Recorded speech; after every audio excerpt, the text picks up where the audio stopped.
Hello and welcome everybody to AVC Sports here on YRP TV and on 93 B&V FM. Glad you're with us here from Sulzberger Stadium in Zanesville, Ohio, as we look to the Division 6 Region 23 Round 3 playoffs. It's the Barnesville Shamrocks and the number 1 seed Fort Frye Cadets here from Zanesville Sulzberger Stadium. Dave Davidson and Jeff Stevens along with all of our radio and TV crew. We'll mention them here throughout the night as well. Jeff Stevens, you've seen the Barnesville Shamrocks for the last 4 or 5 weeks here. A team that's really on a pretty good roll, but this is a team like they haven't yet seen this year. Well, you're exactly right, Dave. You know, the Shamrocks, since about week 5, the second half of the River game, things have clicked, and they've just played some really, really good football offensively and defensively. But you get into a game like this at this point here, Fort Frye's been the big man on campus, so to speak, for several years here under Coach Eric Huck, and they have been very good. This is the 7th consecutive year that Fort Frye has won at least 10 football games, and they've played on this field a year ago in the state semifinals and were beaten by 3 points, and they were at the 1 yard line when time expired.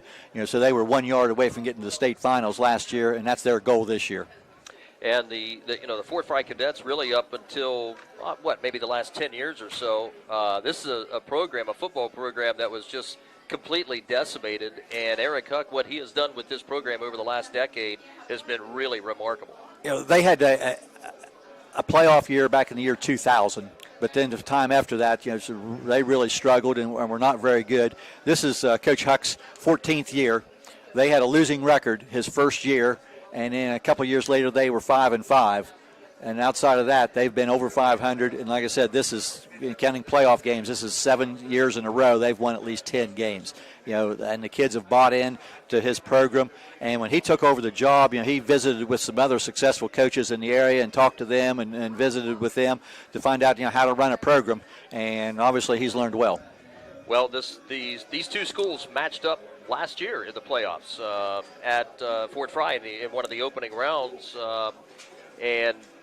This is a team that runs a wing tee offense. They're tough to defend. They have really strong running people. They'll run inside, they'll run outside on you. And then when you key in on that and you stuff the box at the line of scrimmage, they have a quarterback that has the ability to throw touchdown passes. Exactly. And you say, they did not meet in the regular season last year because of COVID when the schedules were reworked, but they did meet in the playoffs. It was a regional semifinal game also, last year. This will be the 6th consecutive year that Fort Frye and Barnesville have met on the football field. And unfortunately for Barnesville, the results have not been very pretty. And the third time within that span, it's also been a regional semifinal. So, they're quite familiar with one another. Personnel changes, but I'm sure the philosophy of the coaching staffs are very similar. But you can be familiar with what the other team's going to do, but then you have to go out and execute. No doubt about it. We got some more to talk about. We'll talk some more statistics. We'll get you set up for both the Shamrocks and the Fort Frye Cadets here from Zanesville Sulzberger Stadium. We'll take this time out on WB&V Radio and on AVC Sports on YRP TV. And our pregame coverage, sponsored tonight by Emery Heating and Cooling, will continue in just a moment.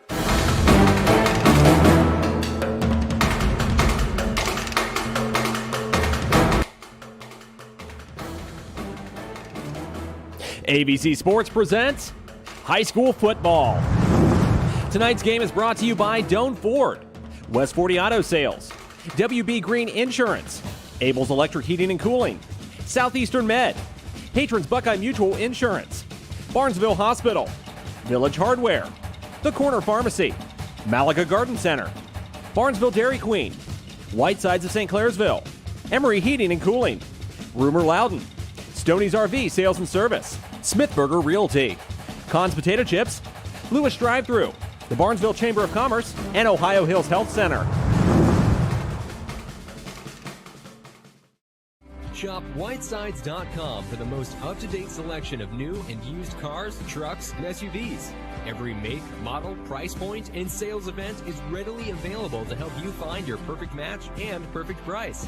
You can even get an online appraisal for your trade-in and apply for credit without leaving your couch. See for yourself and visit us now at Whitesides.com.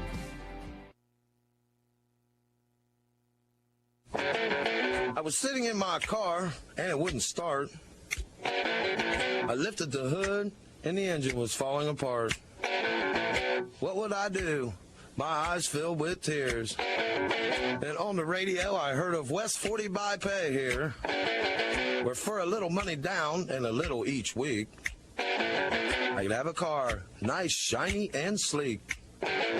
So I walked in the door, and I put the money down.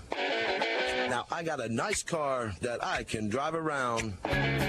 West 40 by Pay here will help. Congress, thanking all of our community for continuing to eat, shop, and support local Barnesville.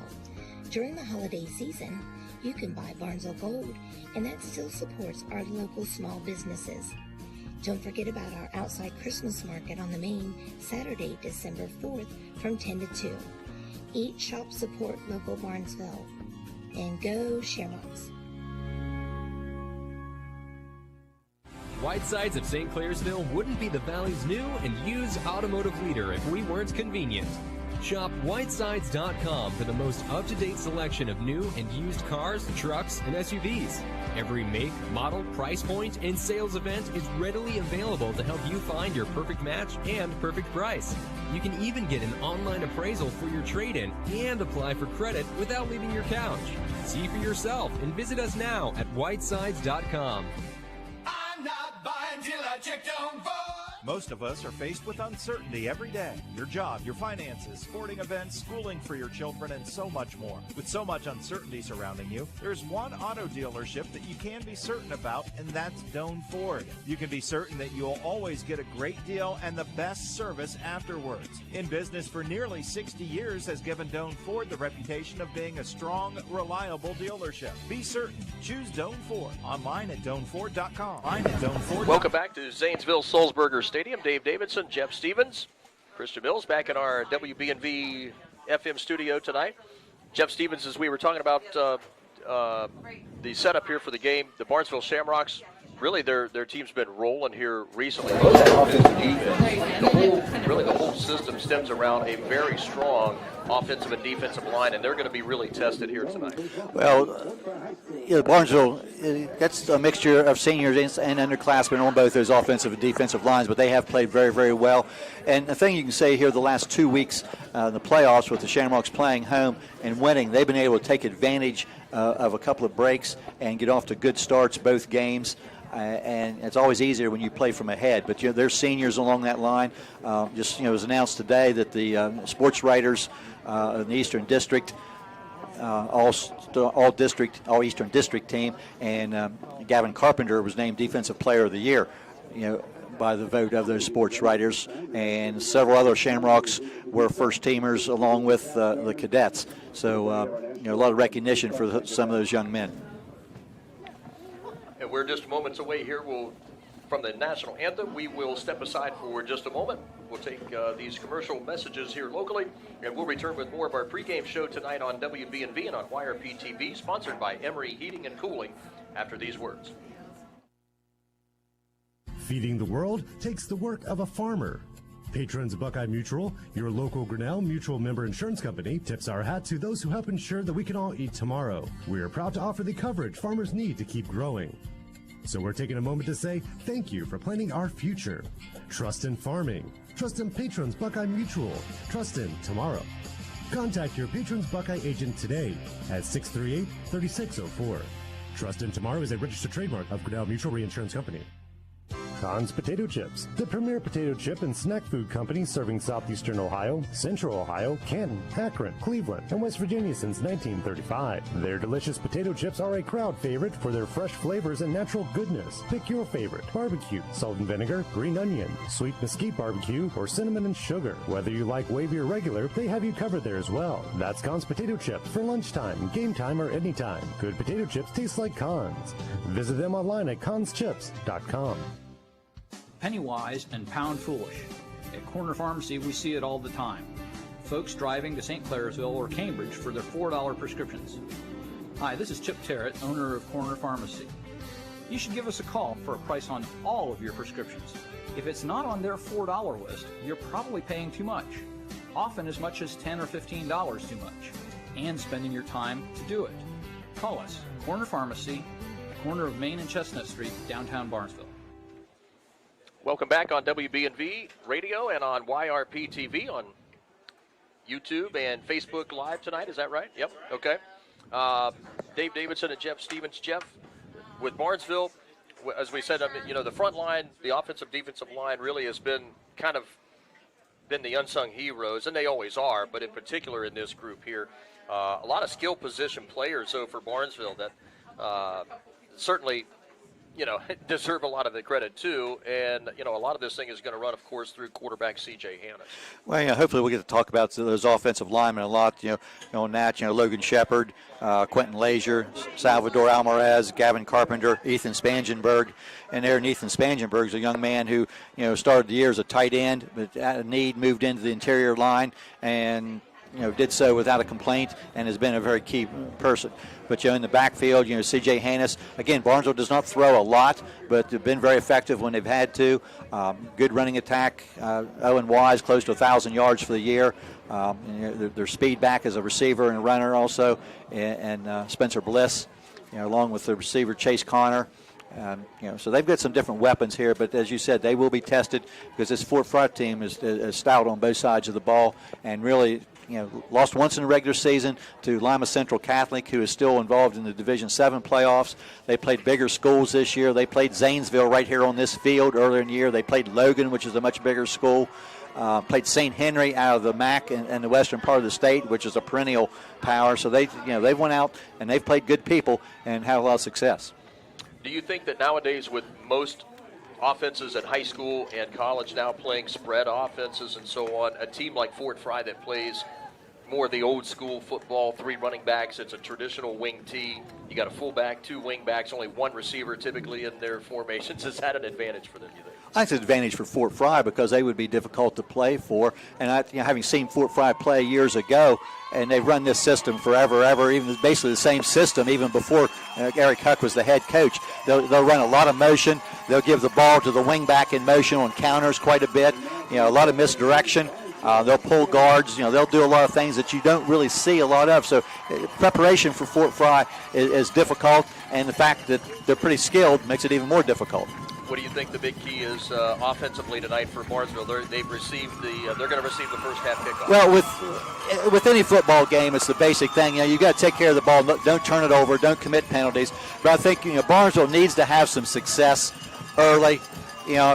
I'm not saying drive down the length of the field and score on this first possession, but they need to have some success moving the ball and making a stop early. Because if it's 14-0 Fort Frye at the end of the first quarter, in the minds of players, fans, everybody is, here we go again. So the Shamrocks need to have some positive plays offensively and defensively here, in the opening few minutes of the game. And defensively for Barnesville, when you're playing a team that's going to run it 80-90% of the time during the game, how do you force turnovers? Well, that's it. You just come up and you have to be solid in your tackling technique and put a good hit on there. But you're exactly right. Usually you think of turnovers as through interceptions, but a lot of different running backs here for Fort Frye, and they do not have one guy that they depend on. They spread it around. Their leading rusher, for the year, who's got 1,000 yards, is averaging 10 yards a carry. He's only got about 100 carries for the year in 11 games. So they don't have one workhorse. They spread it around. Yes, they do. And Barnesville's the same way. They went to different people, at different times. And here in the last couple of weeks, Barnesville was showing a lot of different formations also. And so Barnesville can be a little difficult to prepare for also, I believe. Both teams with 10-1 records coming into this one here tonight. Fort Frye in the red and blue, the blue jerseys, red pants, and red helmets will kick off. The kickoff brought to you by Malaga Garden Center. And it's a squibber to the far side of the field, just past the 25-yard line, scooped up and returned to the 30. And Owen Wise. Yep, that is Wise indeed, with a short return.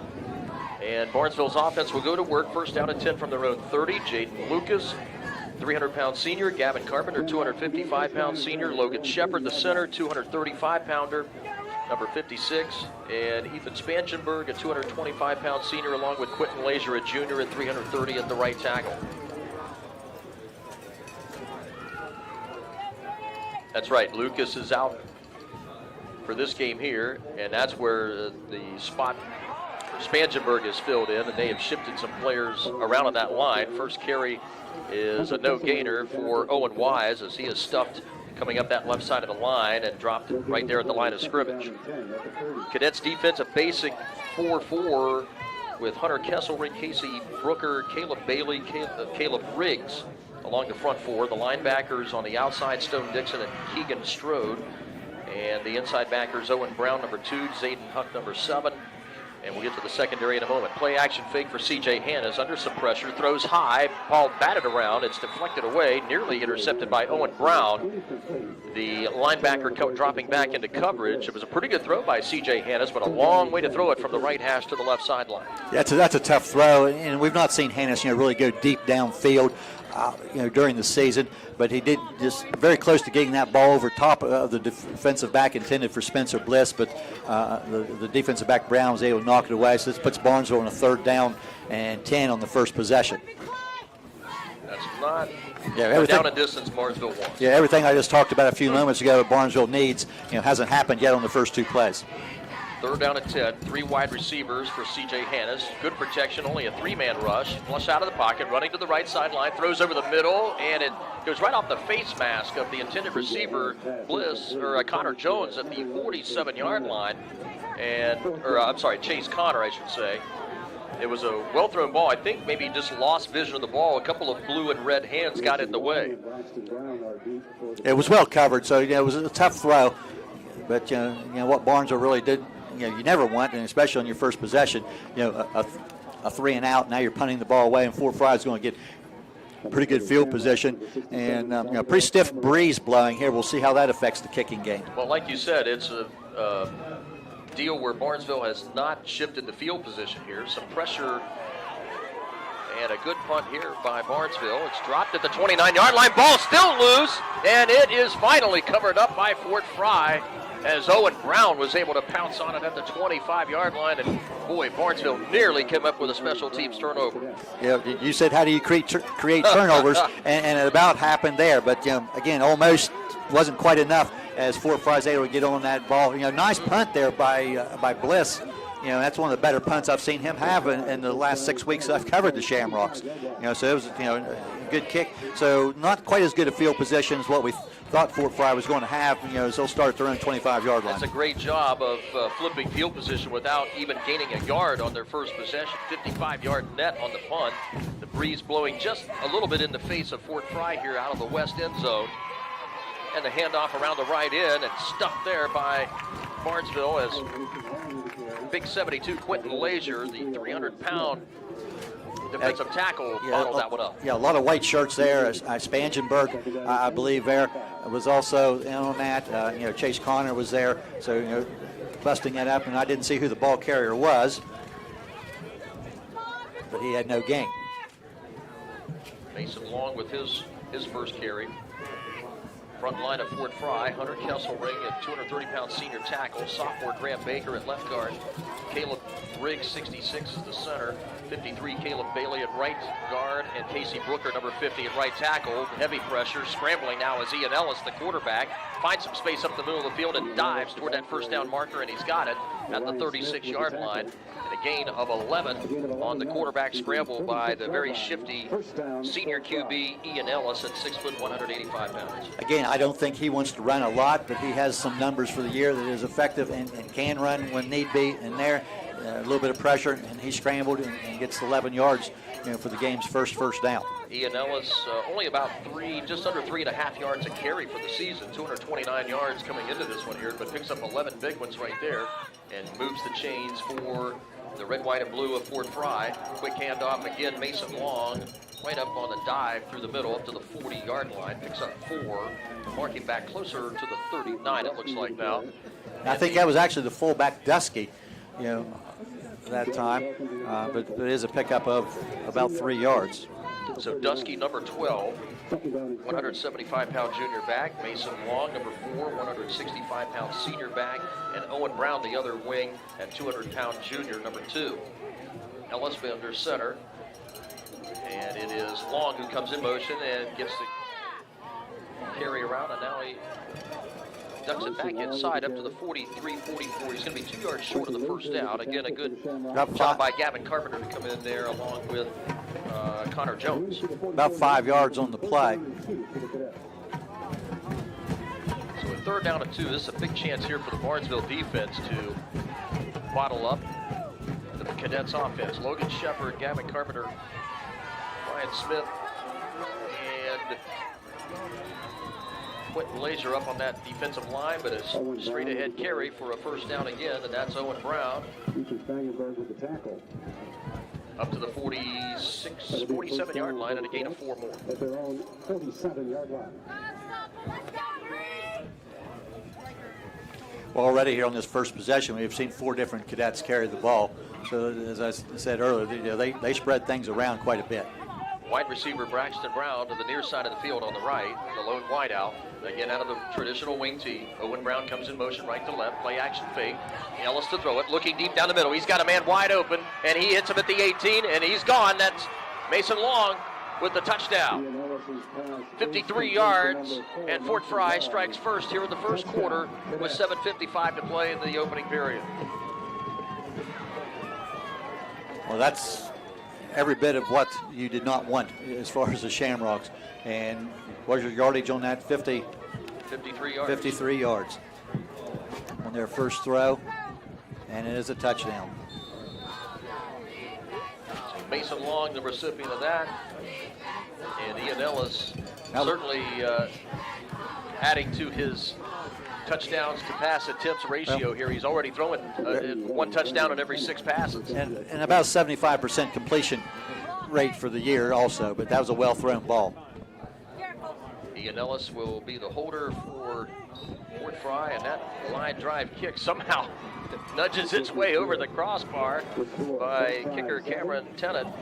And the Cadets have struck first here in Zanesville in this Division 6 Region 23 playoff game. Fort Frye leads it 7-0 over the Barnesville Shamrocks. We'll take a 30-second timeout, and we'll return with more on YRP TV and on WB&B Sports in just a moment. Are you buying or selling a home? Smithburger Realty LLC can help you find your dream home or sell your current home. Don't be intimidated by the process. Melissa Smithburger has years of experience and will be there to walk you through the entire process. Melissa is a native to the area and an active member of the community. With her local expertise, she can make your home buying or selling experience a successful one. Smithburger Realty LLC, proud to support high school football tonight. SmithburgerRealty.com. Welcome back on YRP TV and on WB&V Radio. Adam Green and Brett Klein on the YRP TV side, and they are really enjoying the festivities here in this visitors press box tonight from Zanesville. 2 thumbs up from Adam and the crew in this very cozy press box.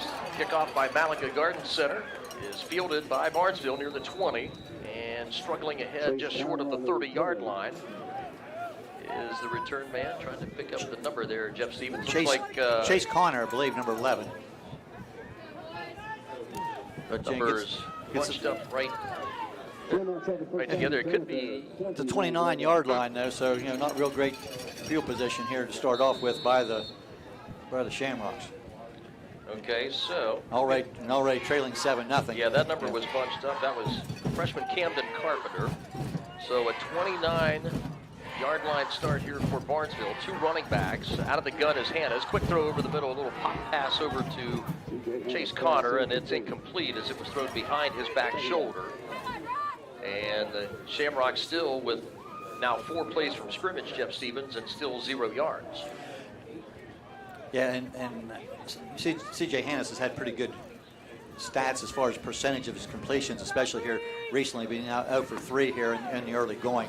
So not able to find the range yet. And Shamrocks need to hit one here soon and not give the ball right back to Fort Frye. Luke Taylor comes in. He's a tight end with the play. Spencer Bliss, number 21, out to the near side of the field on the left side of the formation. And C.J. Hannes looking Chase Connor's way, and the pass was deflected away and knocked down, incomplete. Fort Frye cadet defensive back knocking that one down. It looked like it was Braxton Brown who got a hand on that, maybe Stone Dixon, one of those two. deflected it away. 3rd and 10 again here for Barnesville. So we see now Barnesville running the plays in from the sideline. See Luke Detling now, and Barnesville will go with an extra wide out.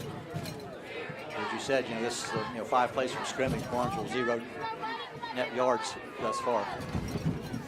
3 wide receivers to the near side left and 1 more to the right. Out of the gun is Hannes, rolling to his left side, throwing to the sideline. Bliss gets open and makes the catch, and that's a first down for Barnesville at the 42-yard line. Nice pickup there of 13. And more importantly, the game's first down for the green and white as they trail at 7-0 with 7:35 to go here in the opening quarter. Yeah, as I've said a couple times already, just the need for some positive plays here, for Barnesville. You've already, right first possession of the game, fall behind 7-0. You need some positive things to happen to your offense. 2 wide receivers, 1 on the slot to the right side, backs out of the eye as Hannes goes under center, hands it off straight ahead. And Wise will pick up a couple of yards up to the 44. Short gain, but positive yardage nonetheless. It'll be interesting to see what Barnesville is able to do. If the philosophy is going to be the need to throw the ball. It's a very chilly night. The wind's blowing. The flag down here, the one end zone is pretty stiff, so it's not conducive. The hands are going to be cold. And it's going to be tough to throw the ball tonight. Offset eye right, play action fake rollout. Hannes running for his life, being chased by a couple of D linemen. The pass is overthrown, and then it's picked off. Owen Brown made the catch. No, they say he stepped out of bounds, did not get the foot in bounds. Owen Brown had it in his hands at the 50-yard line, but could not keep it in bounds. Big break there for Barnesville as they face a 3rd and 8. Official on that far side was right there and went right to the spot. You might have been able to see if you're watching on YRP TV, and it pointed right to the spot where he stepped out of bounds.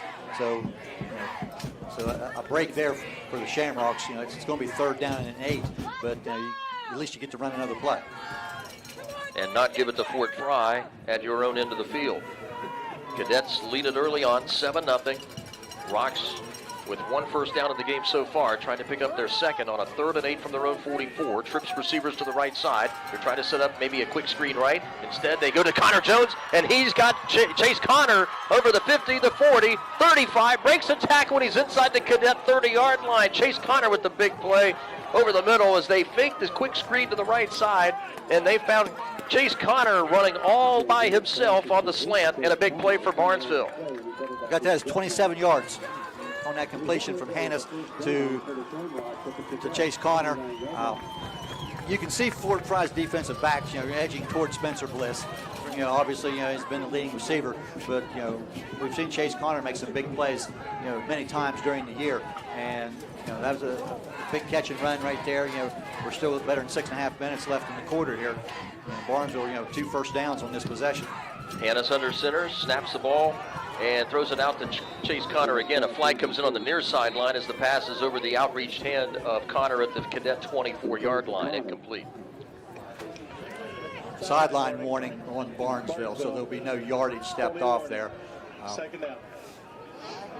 Something that you're only allowed a certain number of assistant coaches, within the coaching box there and close to the sideline.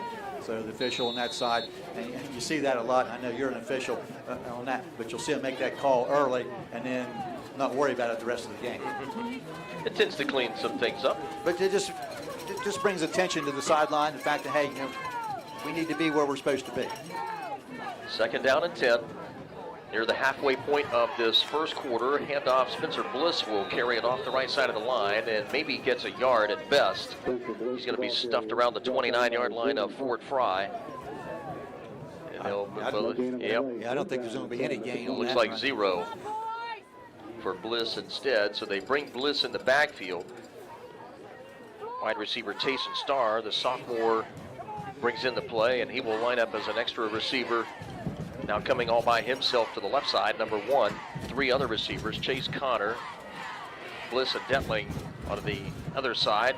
Rolling to his right as C.J. Hannes throws over the middle, and that's picked off. And that'll be linebacker Keegan Strode with the interception.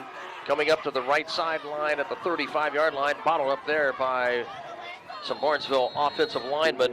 And the first turnover of the game is turned in by the Cadet defense as Keegan Strode, number 83, with an interception over the middle and a 12-yard interception return to give the Cadets the ball back with 5.5 minutes to go in this opening quarter and already a touchdown lead. Nice possession Barnesville was putting together there with a couple of first downs, but that ball over the middle just, basically, Fort Frye guy right in front of the intended receiver, and game's first turnover.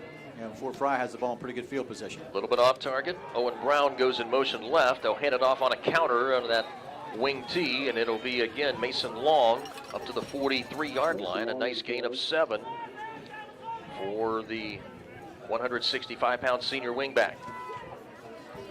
And Long is their leading rusher for the year. He does have 1,000 yards for the season, but as I said earlier, he's not overworked. He only has about 100 carries for the year. And Fort Frye will do that with that motion, and they'll give it to that wingback, coming around a lot, and that's tough on the defense. Second down and 3 now for the Cadets at the row 43. Handoff coming to Owen Brown, and Brown is tripped up near the line, over this line of scrimmage, but stumbles ahead near a first down. Will he have it? And Lucas and Shepard there to make the tackle. He's very close to that first down, but they say he's just short. Well, I think the one yardage guy tried to move it on the down. Yeah, it did look but that the way. officials said no. Now they're going to stop play, and so either we're going to have the official on this side, and he kind of looked back and said, "Well, maybe we need to take a look at that." And now they're going to say it is a first down. Now will be a first down for the Cadets.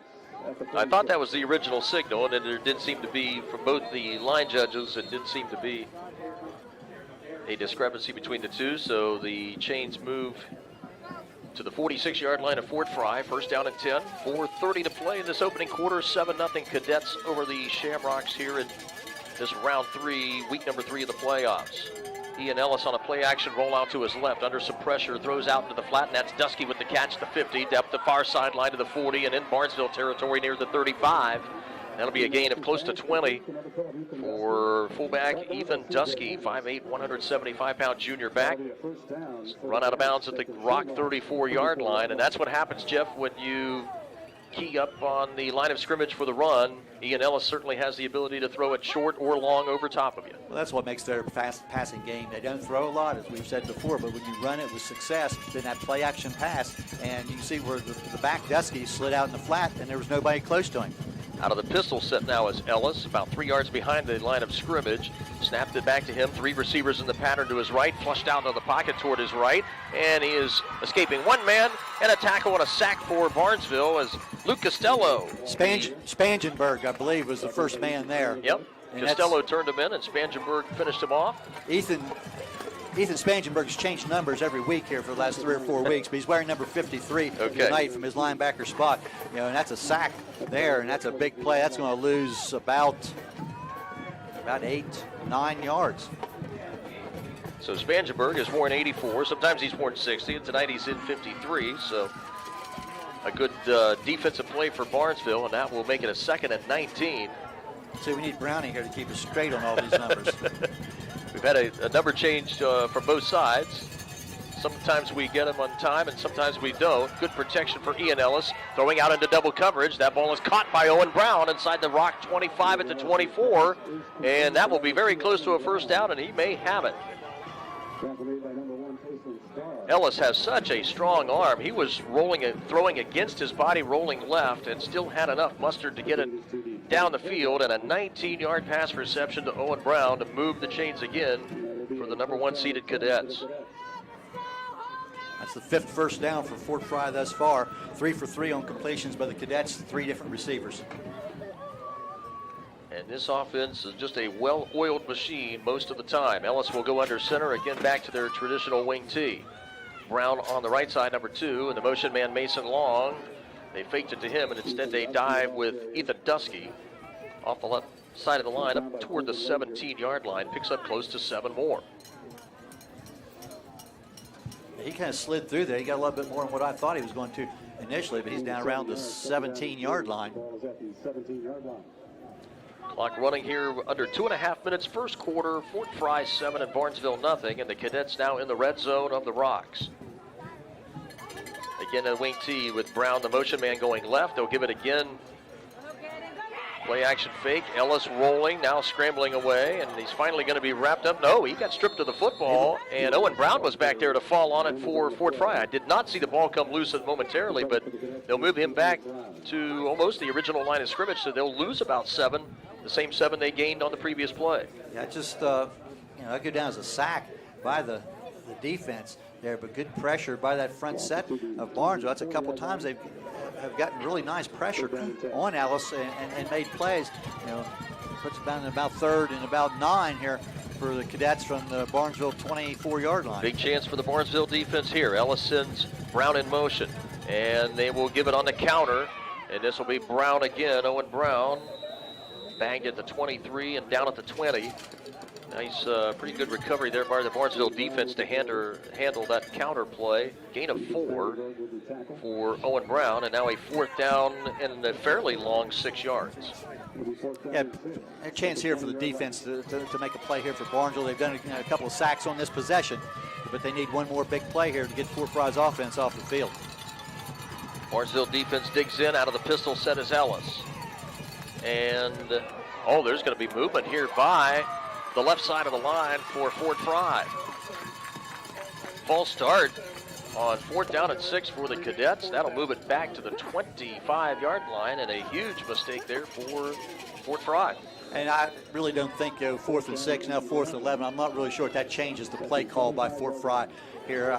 What looked to be a passing formation there, so I'm sure they'll stick with the same play. I didn't see anybody come in from the sideline, but I think they are also signaling while their play is in. Owen Brown, number 2 to the right. Mason Long, number 4 to the left. And he comes in motion now around the right. They'll roll it out left. Little waggle play, trying to scramble to the outside. Ellis looking inside the 25, tripped up around the 20 and falls forward to the 19-yard line. But he'll be short of the 1st down by about 6 yards. And Barnesville's defense will hold on 4th down and 11. So a nice job here by the Barnesville defense here, Jeff Stevens, to bend but not break. That's what they needed. So 30 seconds remaining now in the quarter. Cadets turn it over on downs. Barnesville's offense here with not too much success, only 2 first downs so far in the first quarter. But from the Barnesville side of the field, I think what you have to like on that defensive stand is the fact that when Fort Frye went into a passing situation 3 times, they were able to get pressure on the quarterback all 3 occasions. And again, they'll go from the gun. They'll stack a couple of running backs along the outside. C.J. Hannes got stripped of the ball, and Barnesville fell on it. Wow. A fortunate bounce for both offenses so far in this first quarter, and Spencer Bliss was back there to pounce on it at the 13-yard line. A loss, but not a deep turnover in their own end. A loss of about 6 yards. Looked like a designed quarterback sweep really all the way around the left side. That'll take us down to the final couple of seconds of this first quarter from Zanesville Sulzberger Stadium. Cadets lead at 7-0 over the Barnesville Shamrocks here after quarter number 1. And Jeff Stevens and I and the YRP TV crew will continue, and we'll return back to Zanesville after this 30-second timeout here on 93 B&V and on YRP TV.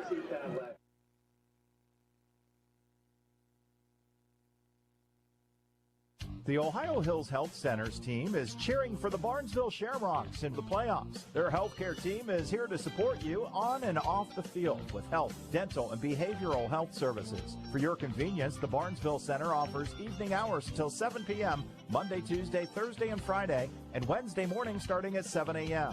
Walk-in patients are also welcome.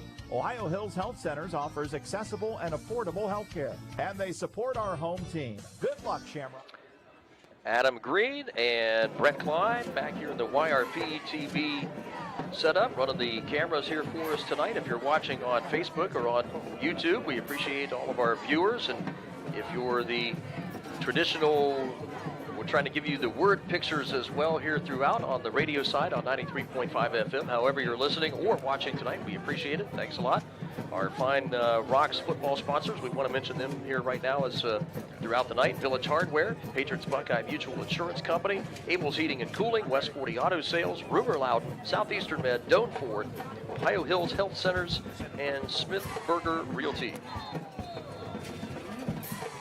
That sponsor list has gotten larger and larger with each week. It gets a little longer each, and that's not the complete list. Hey, I mentioned Mark Brown's name there a little while ago. We might tell the Barnesville fans there, the reason Mark Brown's not here tonight is he had tickets to the Ohio State football game that he'd had for quite some time. So he was in Columbus sitting in the cold what was a pretty comfortable Buckeye lead. Yeah, the way that game's turned out, not real terribly entertaining. I would be disappointed to be sitting out there in the weather having to endure that there. That pass out to the right flat is incomplete. I tried to get Connor Jones, the fullback, out in the flat, but I think it was deflected there by one of the defensive linemen of the Cadets. Looked like maybe Caleb Riggs got a paw on it, number 66.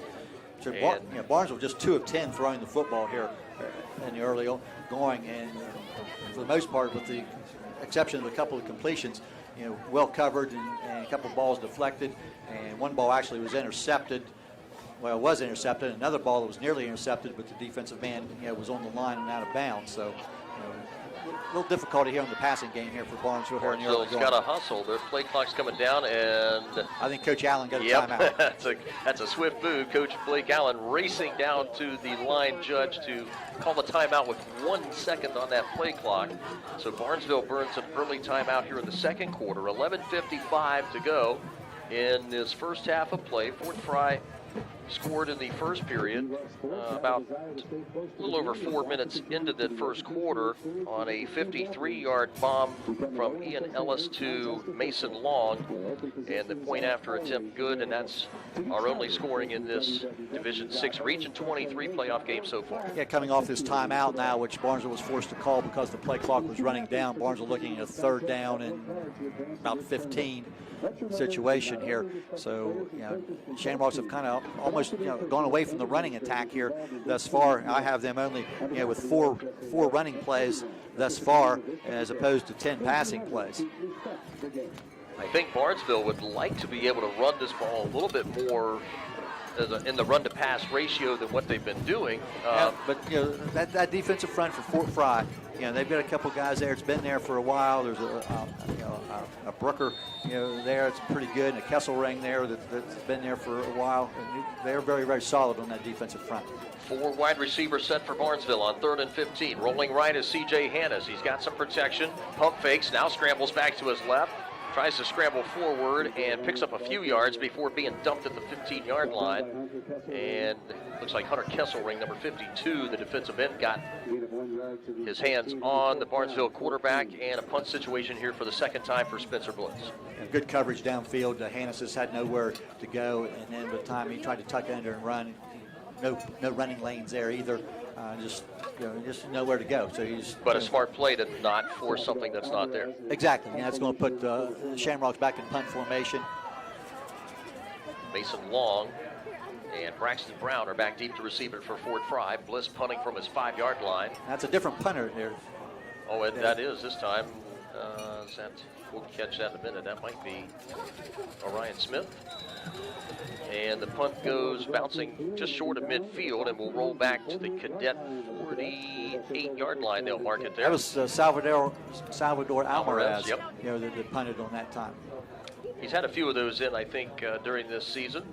Bliss has been the usual number 1 punter, but Alvarez has come in and has filled that spot. Does a pretty incredible job here to switch field position about 35 yards. Yeah, pretty good field position here for Fort Frye. They'll take over to around the 48-yard line. First down and 10, wing T set for Fort Frye, leading 7-0 early second quarter with 11 minutes remaining. Handoff straight ahead, diving with it, and that's the first carry of the ball game here for Colin Welsh, the senior back at 180 pounds, who comes up with his first ball carry of the evening. And if Barnesville fans recognize that name, Welsh, his dad on the Fort Frye coaching staff is Kevin Welsh, Barnesville High School class of 1973.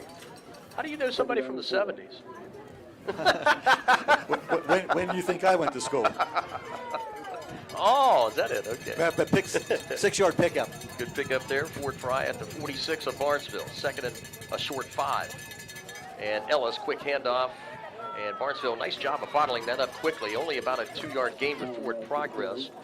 A mass of bodies right there. Connor Jones was in on the stop. And again, it's Welsh with the carry. Picks up 2 more here, setting up a 3rd and about 2.5.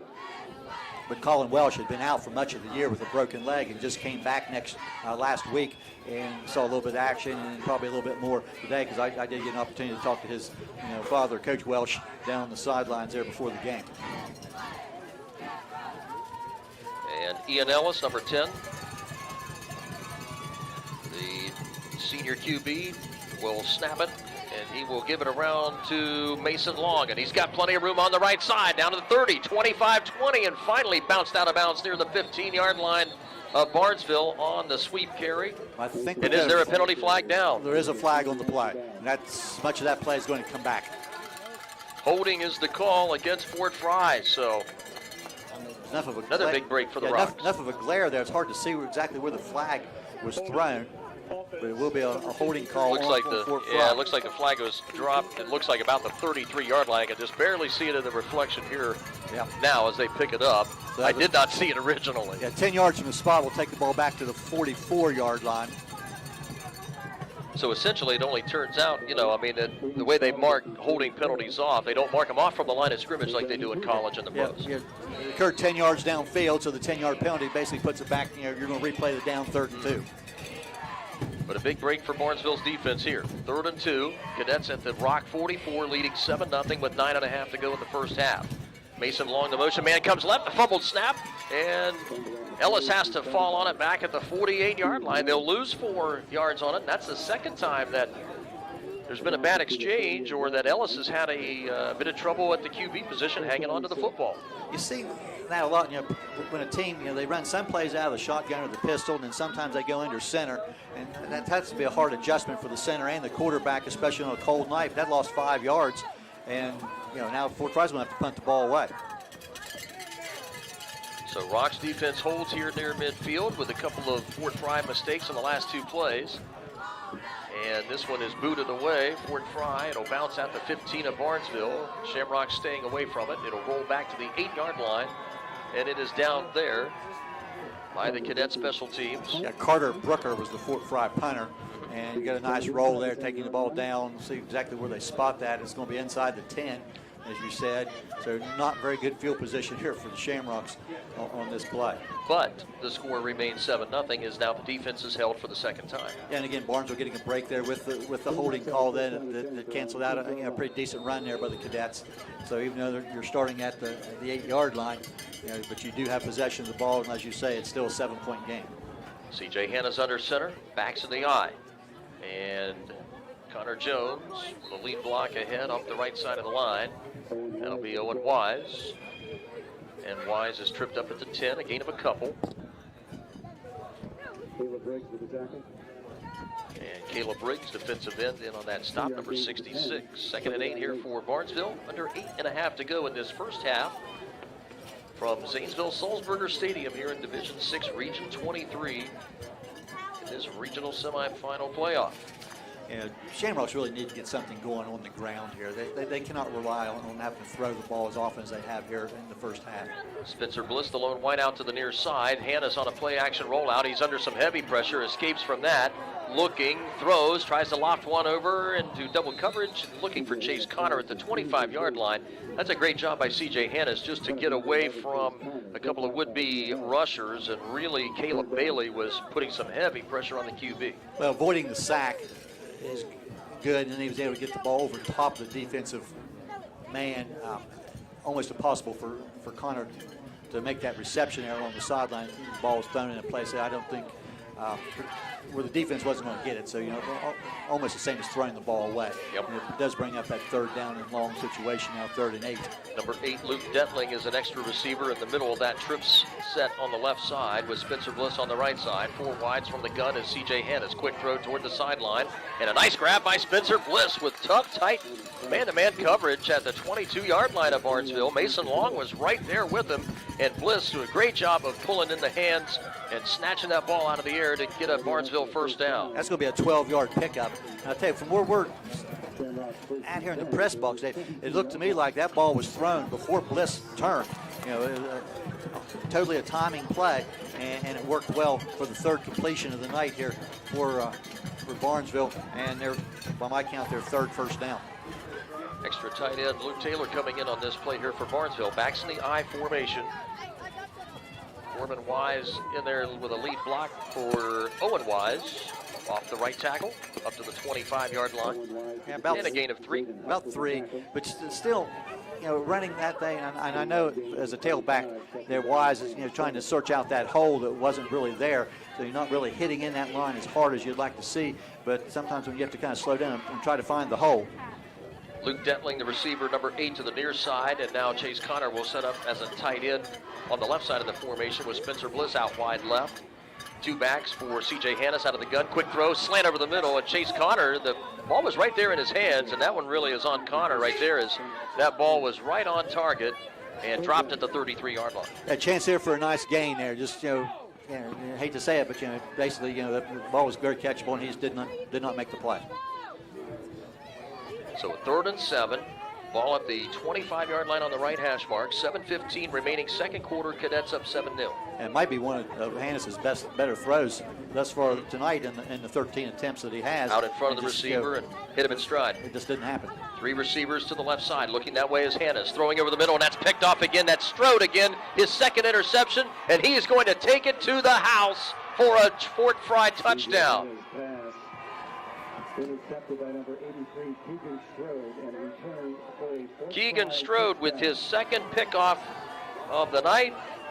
5'9", 170-pound sophomore linebacker, turning in another big turnover for the Cadet defense.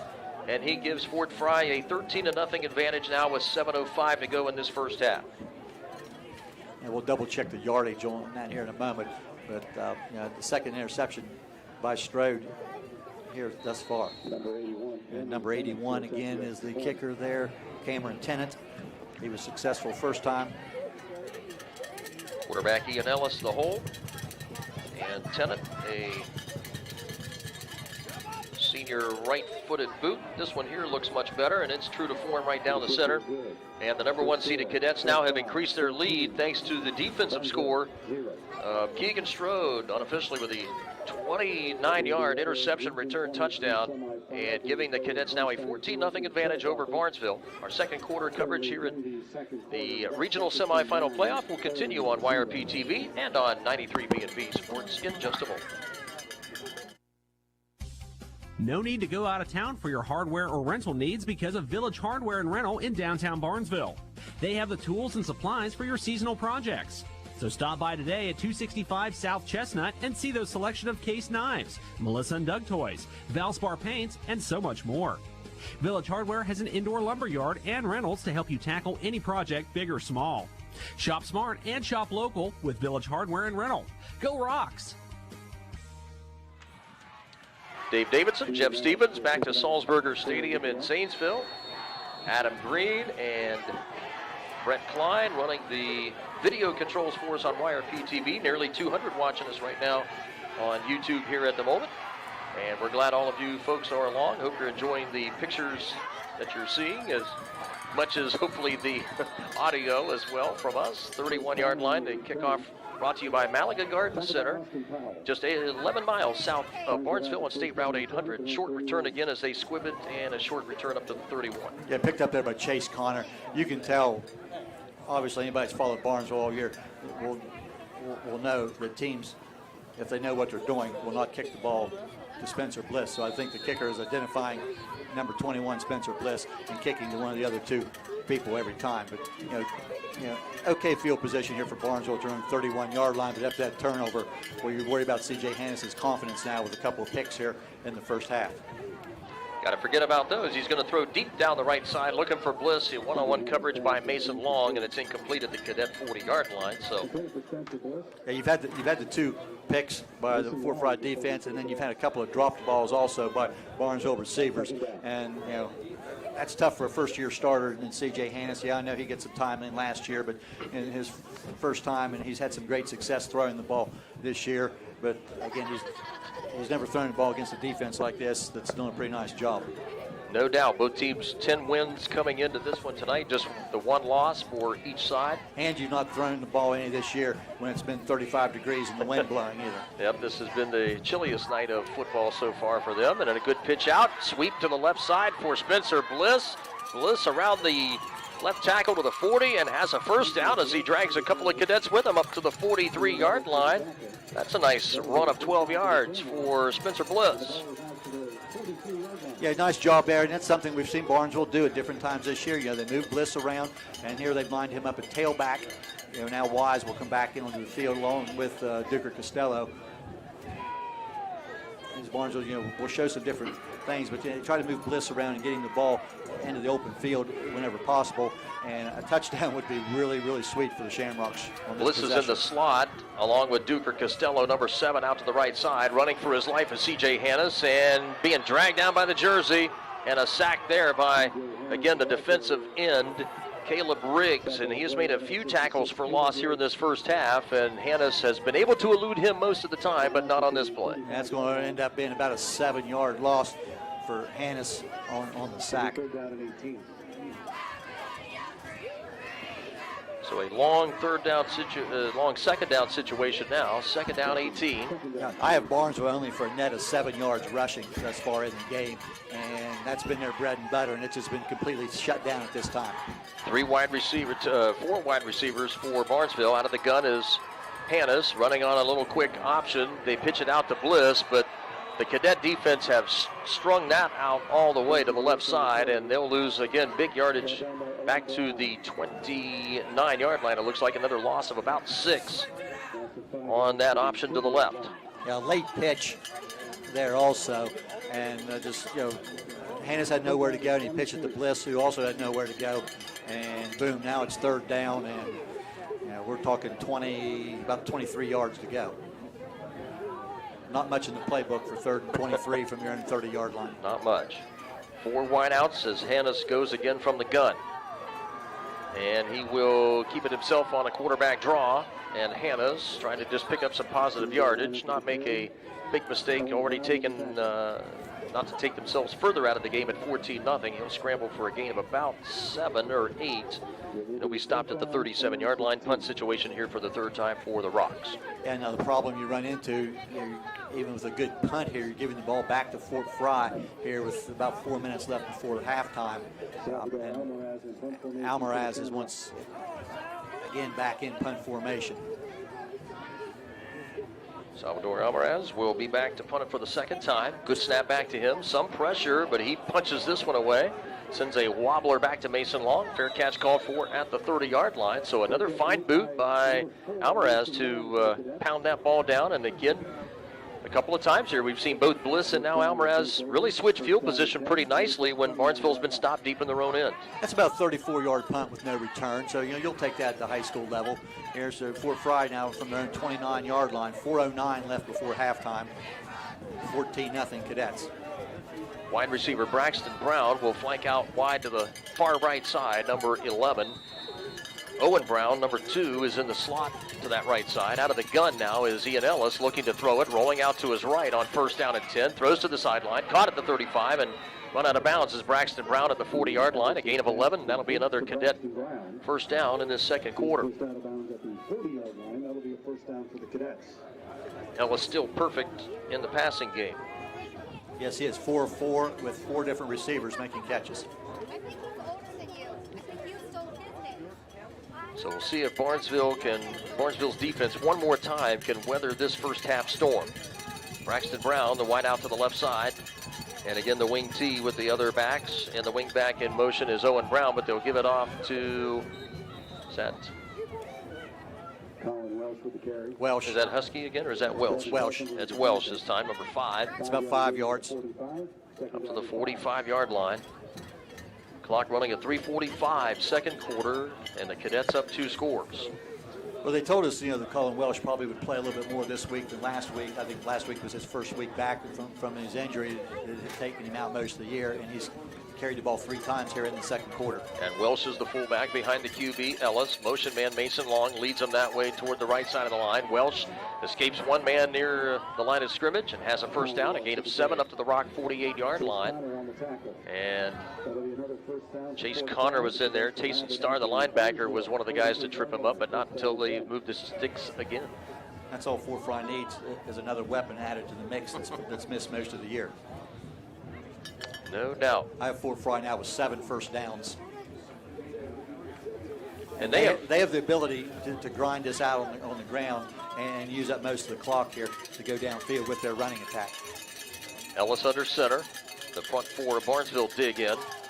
And the quarterback, Ellis, on a sneak straight up the gut through the defense into the secondary for another first down to the Rocks' 31-yard line. 17 more yards for Ian Ellis, the quarterback, who obviously saw something there in the A-gap, Jeff. Yeah, I'm almost certain that's not a play it's called. That's something he just sees the opening there and makes the change, or maybe he didn't even make a call. Just when he took the snap, he just took off and run. You don't see a straight quarterback sneak go for 17 yards very often. Ellis again under center on first in terms of the 31. Counter play. This is Mason Long, tripped up at the 25-yard line, and that could have gone for big yardage too. And I was trying to see. I didn't quite see Jeff. I was trying to pick up the Rock who made the shoestring tackle. Somebody had his foot there. I couldn't tell for sure from here. That's about an 8-yard pickup though for Long. Leading big rusher. Chunks of yardage. Yeah, leading rusher for Fort Frye for the year. Just his fourth carry, but 20 yards. He averages 10 yards a carry for the season. Welsh is the fullback behind the QB. Mason Long, number 4, going in motion right again. They'll fake bring it to the sweep on the right side, and he has another cadet first down. Bounced at the 17 and spun forward to the Rocks' 15-yard line, and another gain of close to 8 yards. Big chunks of yardage here now on this last 4 or 5 plays. Well, just some different formation and giving the ball to that wing back in motion.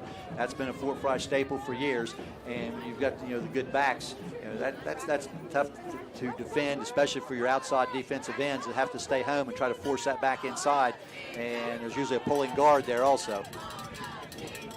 And again, they'll give it to Long this time. Same play coming to the left. And around the tackle to the 10 and inside the Rocks 10 to near the 7-yard line. That was number 2. That was Brown. Owen Brown. So they've gone Mason Long. They've gone Owen Brown, motion men, and the wingbacks making a living along with Welsh, the fullback. Ellis has a 17-yard quarterback sneak on this drive a few snaps ago. Clock down to 1 minute now already in this second quarter. Barnesville wants to take a defensive timeout here, and that's a good one here for Coach Blake Allen, as he knows that their backs are against the wall here right now. Yeah, well, the diversity of the running attack for Fort Frye, not only does it make it tough on the defense, but as you're watching and listening, probably can tell stuff, it makes it kind of hard on the announcers to keep track of who's carrying the ball also. And there's some really just kind of trying to pick up the numbers. We're at a pretty good distance here away from the numbers, and sometimes just kind of the way that the bodies turn and the jerseys bunch up a little bit, it's a little bit difficult to pick up. We try to do that as best as we can. Cadets leading at 14-0 and face a second down and about 2 at the 7-yard line of Barnesville here now. Barnesville's really gotten to, they're going to have to gamble here in the box and stuff this line of scrimmage. Yeah, you're down to a minute 2 left here. Fort Frye still, that was a Barnesville timeout, so Fort Frye still has all 3 of their timeouts left. So they're no panic from the cadets here at all. Now at the 7-yard line, they can, second down and 2. If they would get the first down here, they can easily get 3 or 4 plays off in less than a minute. Number 4, Mason Long, the wingback, coming in motion now toward the right. They give it off to Welsh, straight ahead, the fullback. And a good surge by the interior line, led by Caleb Briggs, the center, 66, plunging forward for a Fort Frye first and goal. And they will park it at the 3-yard line of Barnesville now with 55 seconds and counting down here in this first half, looking to go up 3 touchdowns. And it's going to be really difficult here on the Barnesville defense. And Fort Frye will use a timeout here with 54 seconds left. That is their first timeout. But with the 2 timeouts left, they can easily run 4 plays if necessary from this position on the field.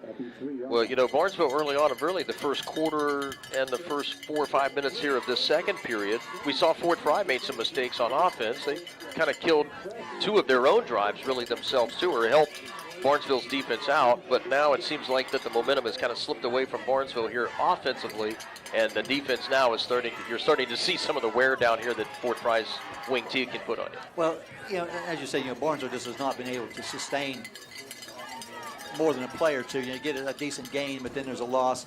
Something happens there. By my count, Barnesville has not been penalized yet, but the 2 turnovers obviously have hurt, and the one that Fort Frye returned 29 yards for a touchdown was a real backbreaker. in a game like this, it's a huge difference trailing 7-0 or 14-0. No doubt. And now Barnesville's on the verge of possibly falling behind, 21-0 here before halftime. And let's not too forget Fort Frye would receive the second half kickoff here as well. That is correct. Ellis under center. Mason Brown going in motion. They give it to him on the sweep to the right. Follows the lead blocker, and he is in for a cadet touchdown from 3 yards out. Mason Long punches it in with 48 seconds left in this first half, and they have given the Fort Frye Cadets the number 1 seed in this Division 6 Region 23 a commanding 20-0 lead. Long second touchdown. He had a 53-yard pass and run earlier, but that is his second touchdown and puts the Cadets ahead 20-0. Extra point coming up with just 48 seconds left here before halftime.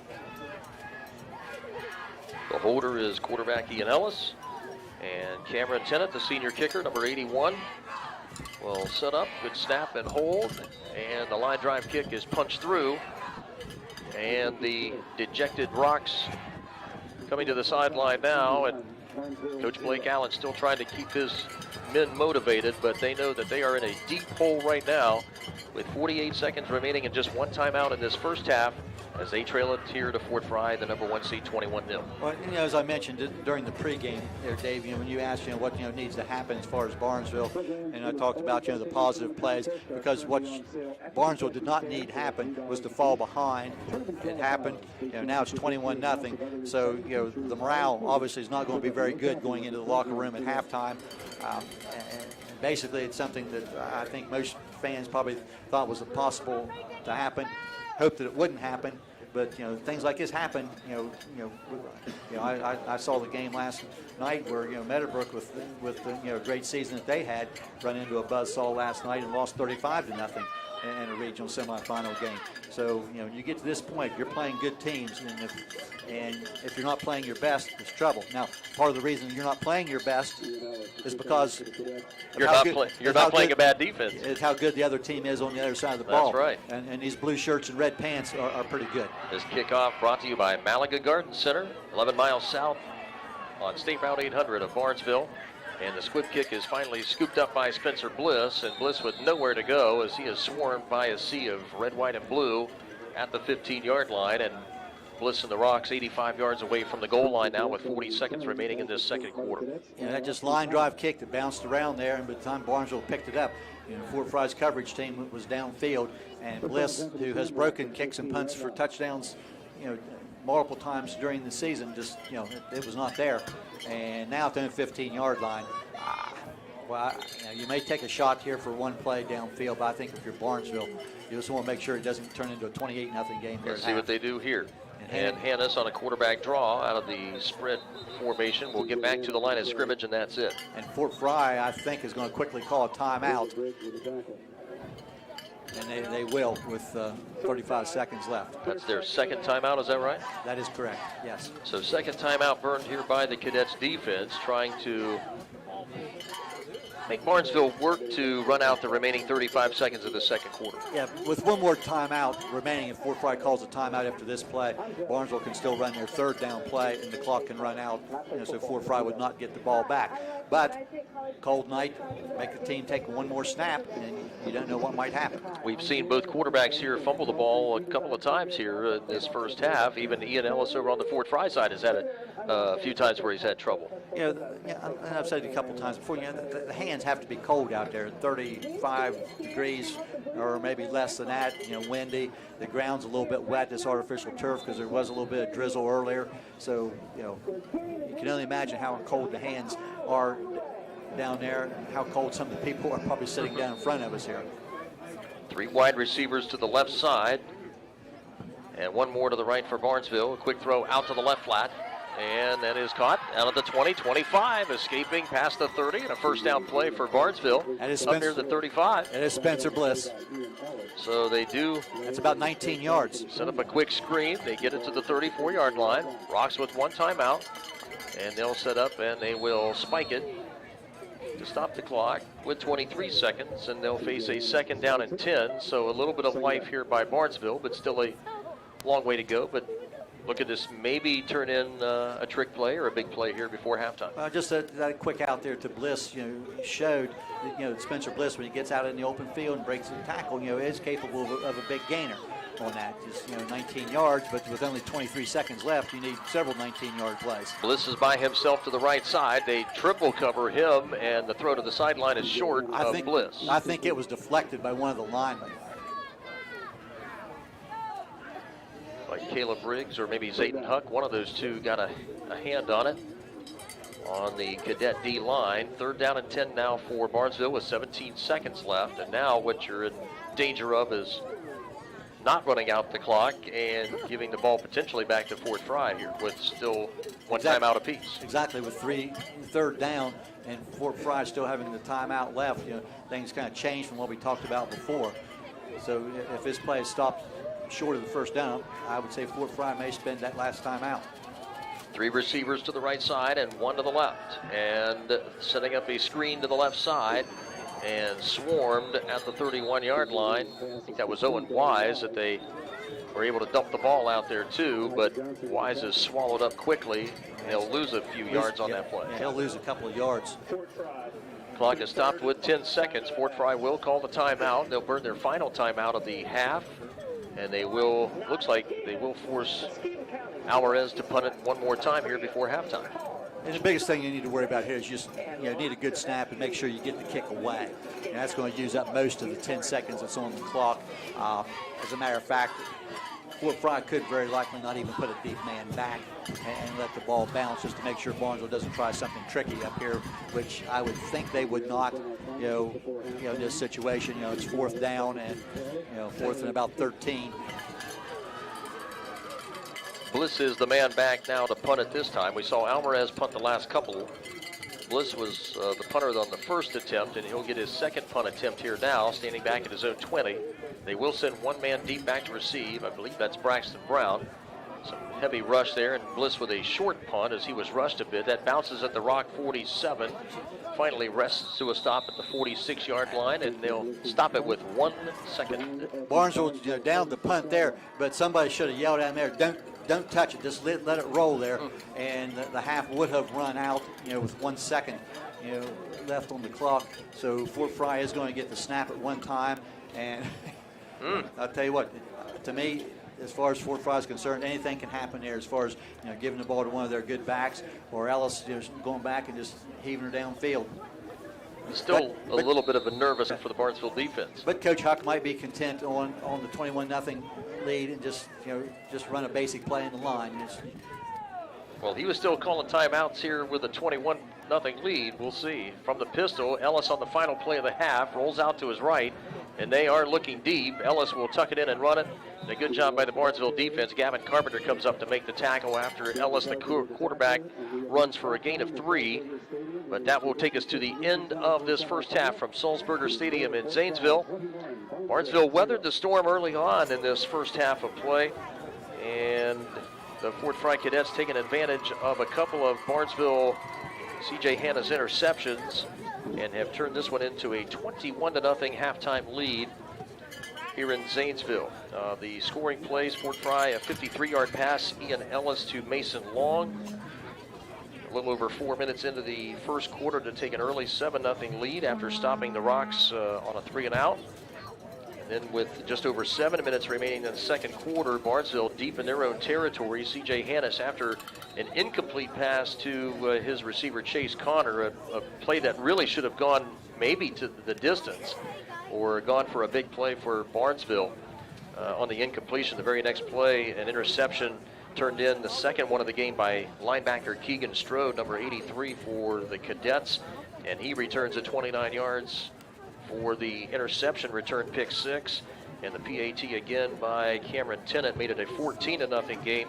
And then just before halftime, just under a minute to go with 48 seconds, Fort Frye punches in its third touchdown with a 3-yard Mason Long TD run off the right side of the line, and another point after to make it 21-0 over the number 4 seed Barnesville Shamrocks. So we'll step out for a few commercial messages here. Jeff Stevens will tally up the first half numbers. We'll try to get a check on some other playoff games going on around this region of the state as well. As we move on, our halftime report sponsored by Barnesville Dairy Queen. Stop in and try the Pumpkin Blizzard. At DQ, we make happy, and happy tastes good at Barnesville Dairy Queen. Step aside here on YRP TV and on 93 B&V. Our halftime report will continue in just a moment. Louisville Carryout, located at 33276 State Route 78 in Louisville, has gas and diesel. Stop by and grab deli meat, cheese, pizza, hot food, snacks, and cold drinks. Louisville Carryout is proud to sponsor local high school sports. Good luck to all the student athletes. Are you buying or selling a home? Smithburger Realty LLC can help you find your dream home or sell your current home. Don't be intimidated by the process. Melissa Smithburger has years of experience and will be there to walk you through the entire process. Melissa is a native to the area and an active member of the community. With her local expertise, she can make your home buying or selling experience a successful one. Smithburger Realty LLC, proud to support high school football tonight. SmithburgerRealty.com. Penny wise and pound foolish. At Corner Pharmacy, we see it all the time. Folks driving to St. Clairsville or Cambridge for their $4 prescriptions. Hi, this is Chip Terrett, owner of Corner Pharmacy. You should give us a call for a price on all of your prescriptions. If it's not on their $4 list, you're probably paying too much. Often as much as $10 or $15 too much. And spending your time to do it. Call us, Corner Pharmacy, corner of Main and Chestnut Street, downtown Barnesville. This is Jill, the director of the Barnesville Chamber of Commerce, thanking all of our community for continuing to eat, shop, and support local Barnesville. During the holiday season, you can buy Barnesville Gold, and that still supports our local small businesses. Don't forget about our outside Christmas market on the Main, Saturday, December 4th from 10 to 2. Eat, shop, support local Barnesville. And go Shamrocks. Louisville Carryout, located at 33276 State Route 78 in Louisville, has gas and diesel. Stop by and grab deli meat, cheese, pizza, hot food, snacks, and cold drinks. Louisville Carryout is proud to sponsor local high school sports. Good luck to all the student athletes.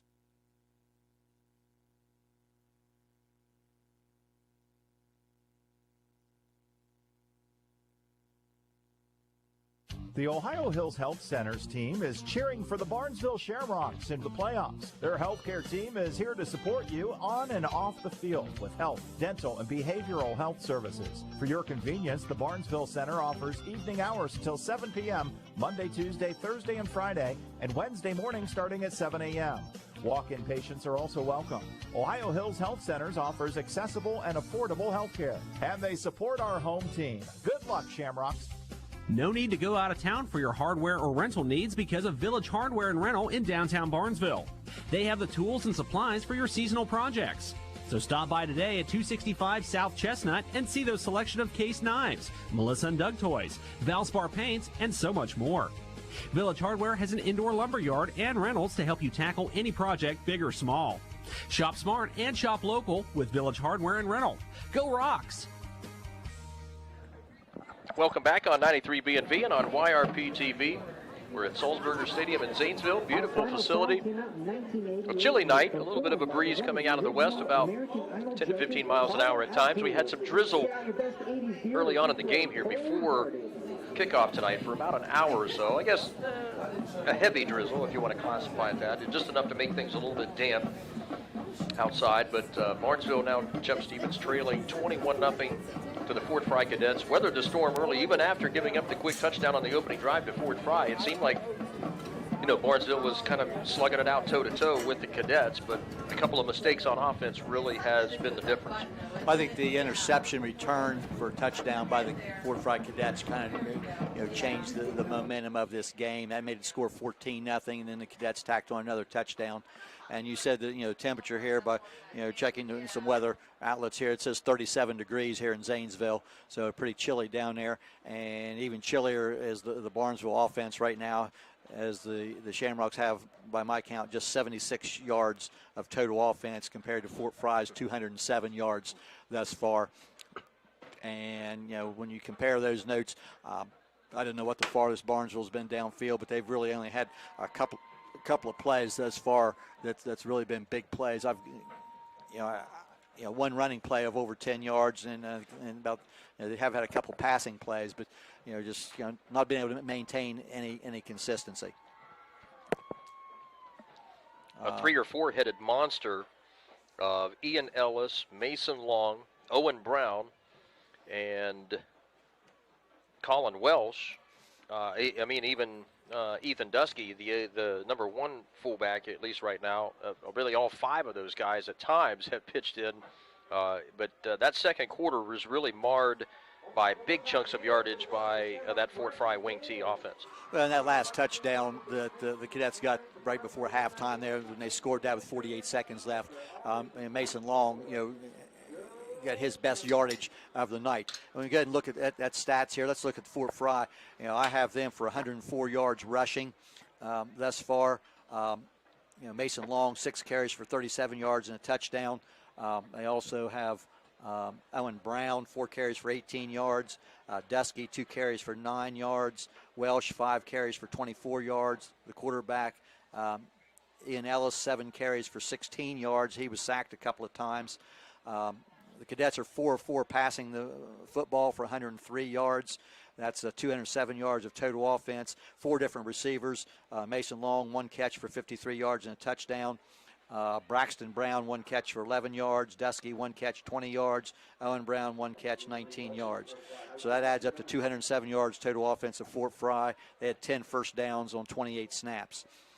Barnesville, unfortunately in the first half, Shamrocks only 8 yards net rushing, and that's way under anything that they've had for the year. Owen Wise, 5 carries for 7 yards. Bliss, 3 carries for 6 yards. Hannes, 3 rushes for 1 yard, and then I marked a negative 6-yard play to the team, so that's just 8 yards net. Hannes, 5 of 17 passing the ball for 68 yards. Bliss, 3 catches for 44 yards. Connor, 1 catch for 27. Wise, 1 catch for -3. So 68 yards rushing, 8 yards passing, is just 76 yards total offense for the Shamrocks. They ran 30 plays and recorded 5 first downs. But, pretty much what, a typical Fort Frye performance, I think, where they just, they're not extremely flashy, but they're just very effective. Well, they're also 2 pretty good sized as well. We don't talk a lot about their size, but they're just, they're in that anywhere between 185 and 225 pound range, and they're just solid big kids, but they have this combination of speed and power with most of their, their offensive and defensive starters. Yeah, just, of their people there, they've got a Brooker, on that line, offensive and defensive line, Kesselring, that's done a good job. They've deflected a couple of C.J. Hannes passes. They've, sometimes you wonder with how well they've covered people down. You think, do they have more than 11 players on defense? But, they don't. And just, basically, the Shamrocks just, have not, every time you get a couple positive plays, like I say, Bliss had 3 catches, all of them was more than 10 yards, but then the next play would be a negative yard. And I don't believe Barnesville had a single penalty in the first half, so that didn't hurt them.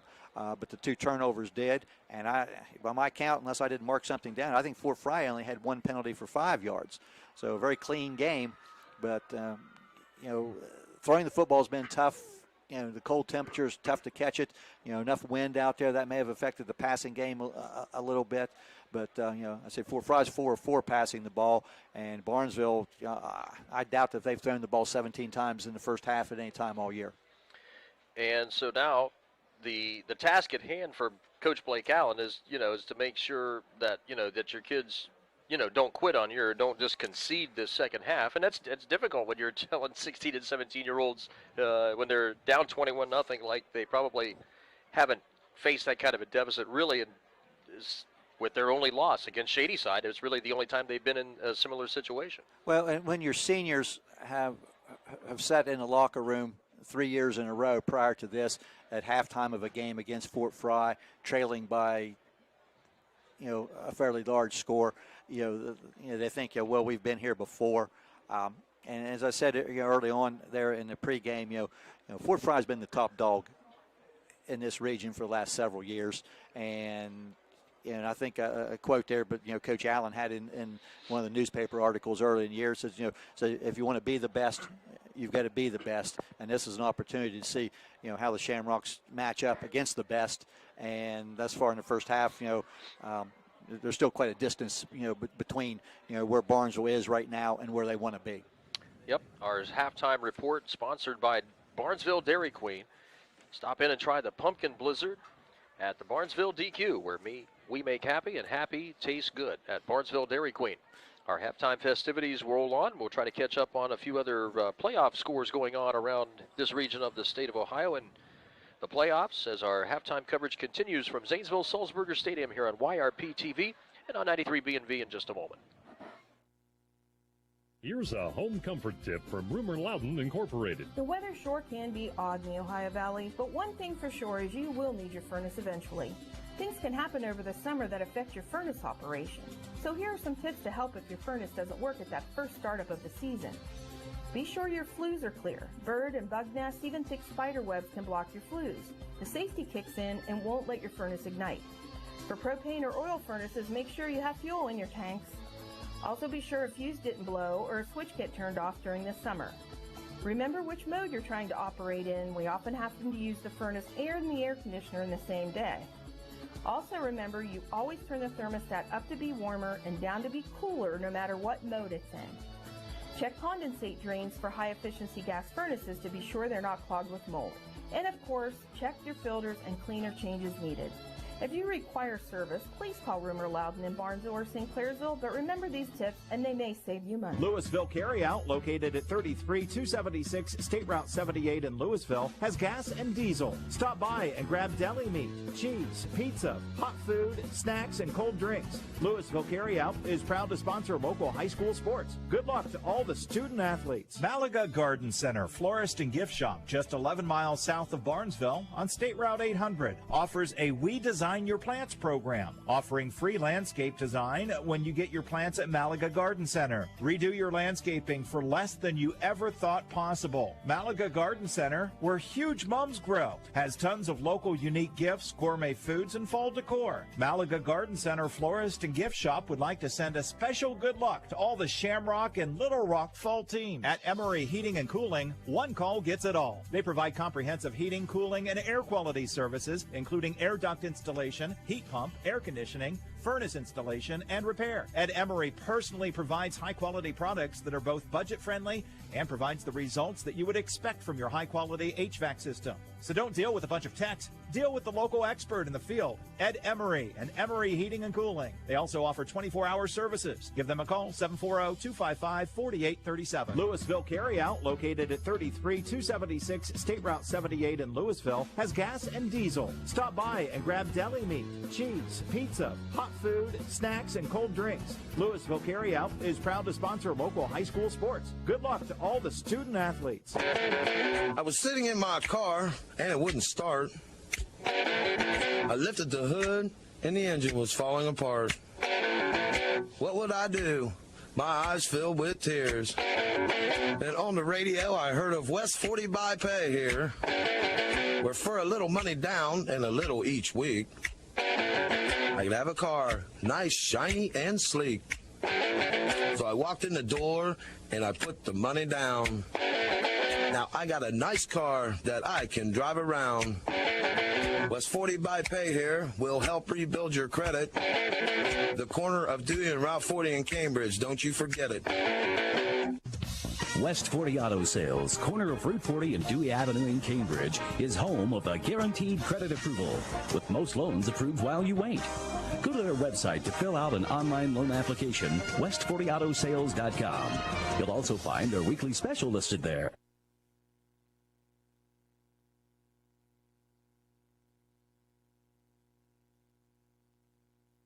Dave Davidson and Jeff Stevens back to Sulzberger Stadium here in Zanesville. Adam Green and Brett Klein in a nice, the cozy confines of Sulzberger Stadium. Adam Green's got a big smile on his face here, standing next to me here. He's nice and toasty with the ABC jacket on.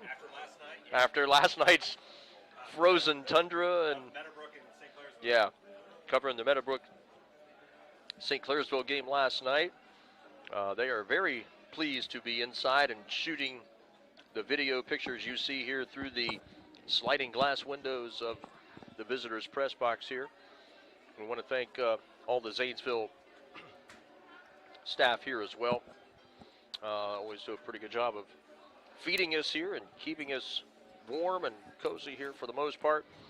21-0, that's really about the only bright spot, at least for those of us in the media side here a little bit. Not so pleasing for the Barnesville faithful here below us, and now a coaching staff, Blake Allen and his staff, that's got to keep this Barnesville team motivated here for half number 2. Fort Frye's going to get the second half kickoff here too, Jeff, and you got to figure out some way to kind of get some decent field position one time. Really, Barnesville started no closer than their, I think, like 31-yard line on any drive in that first half. Yeah, they've spent very little time across the midfield. I do want to correct one thing. Given the stats here, Fort Frye has been penalized twice for 15 yards. There was a holding penalty there that I neglected to mark down. Barnesville was not penalized. And also in trying to check some scores there, see at halftime where the River Pilots, Coach Mike Flannery, which is leading the Shadyside Tigers at halftime 28-21. Both Shadyside and River are teams that Barnesville played during the season. But, River's playing very well, and Shadyside's been beat up with some injuries. They're on their third quarterback, now. But the Tigers always seem to find a way. Obviously, with your third quarterback, they've still scored 21 points in that. But, if I wasn't here tonight, that might be where I would be That right might now. be where you'd be. And you'd be dressed a lot warmer than you are now, too, let me tell you. You're right about that. Very comfortable here in this press box at this time. And as you said there, here a few years ago, I worked a playoff game here, and there wasn't nearly as many people on this side then, but, they take very good care of people here. And that's one reason, when taking care of people, why they get the opportunity, with their location right off the interstate, they get the opportunity to host, neutral site playoff games, quite often. And I'm sure they will host games, over the next couple of weeks also. Our halftime report sponsored by Barnesville Dairy Queen. In Barnesville, they make happy taste good. Try their pumpkin blizzard here still for a limited time in downtown Barnesville. We also want to thank our other 93B&V and YRP TV sponsors tonight as well. Whitesides of St. Clairsville, Malaga Garden Center, Emory Heating and Cooling, WVU Med and Barnesville Hospital, the Corner Pharmacy, WB Green Insurance, Barnesville Area Chamber of Commerce, Woodsfield Savings Bank, and Stoney's RV in Cambridge. And our thanks to the video crew here of Brett Klein and Adam Green, our FM studio engineer back on WB&V, Mr. Christian Mills, and all the gang here that hopefully you're enjoying the pictures and audio of tonight's game. We do appreciate all of our local sponsorship coming on board and sponsoring ABC Sports football seasons throughout all of the 9 or 10 local schools that we cover here throughout the season. Well, we're reading a text here from our fellow colleague Mark Brown, and Brownie shooting us a little video from the horseshoe, a little snapshot, was he?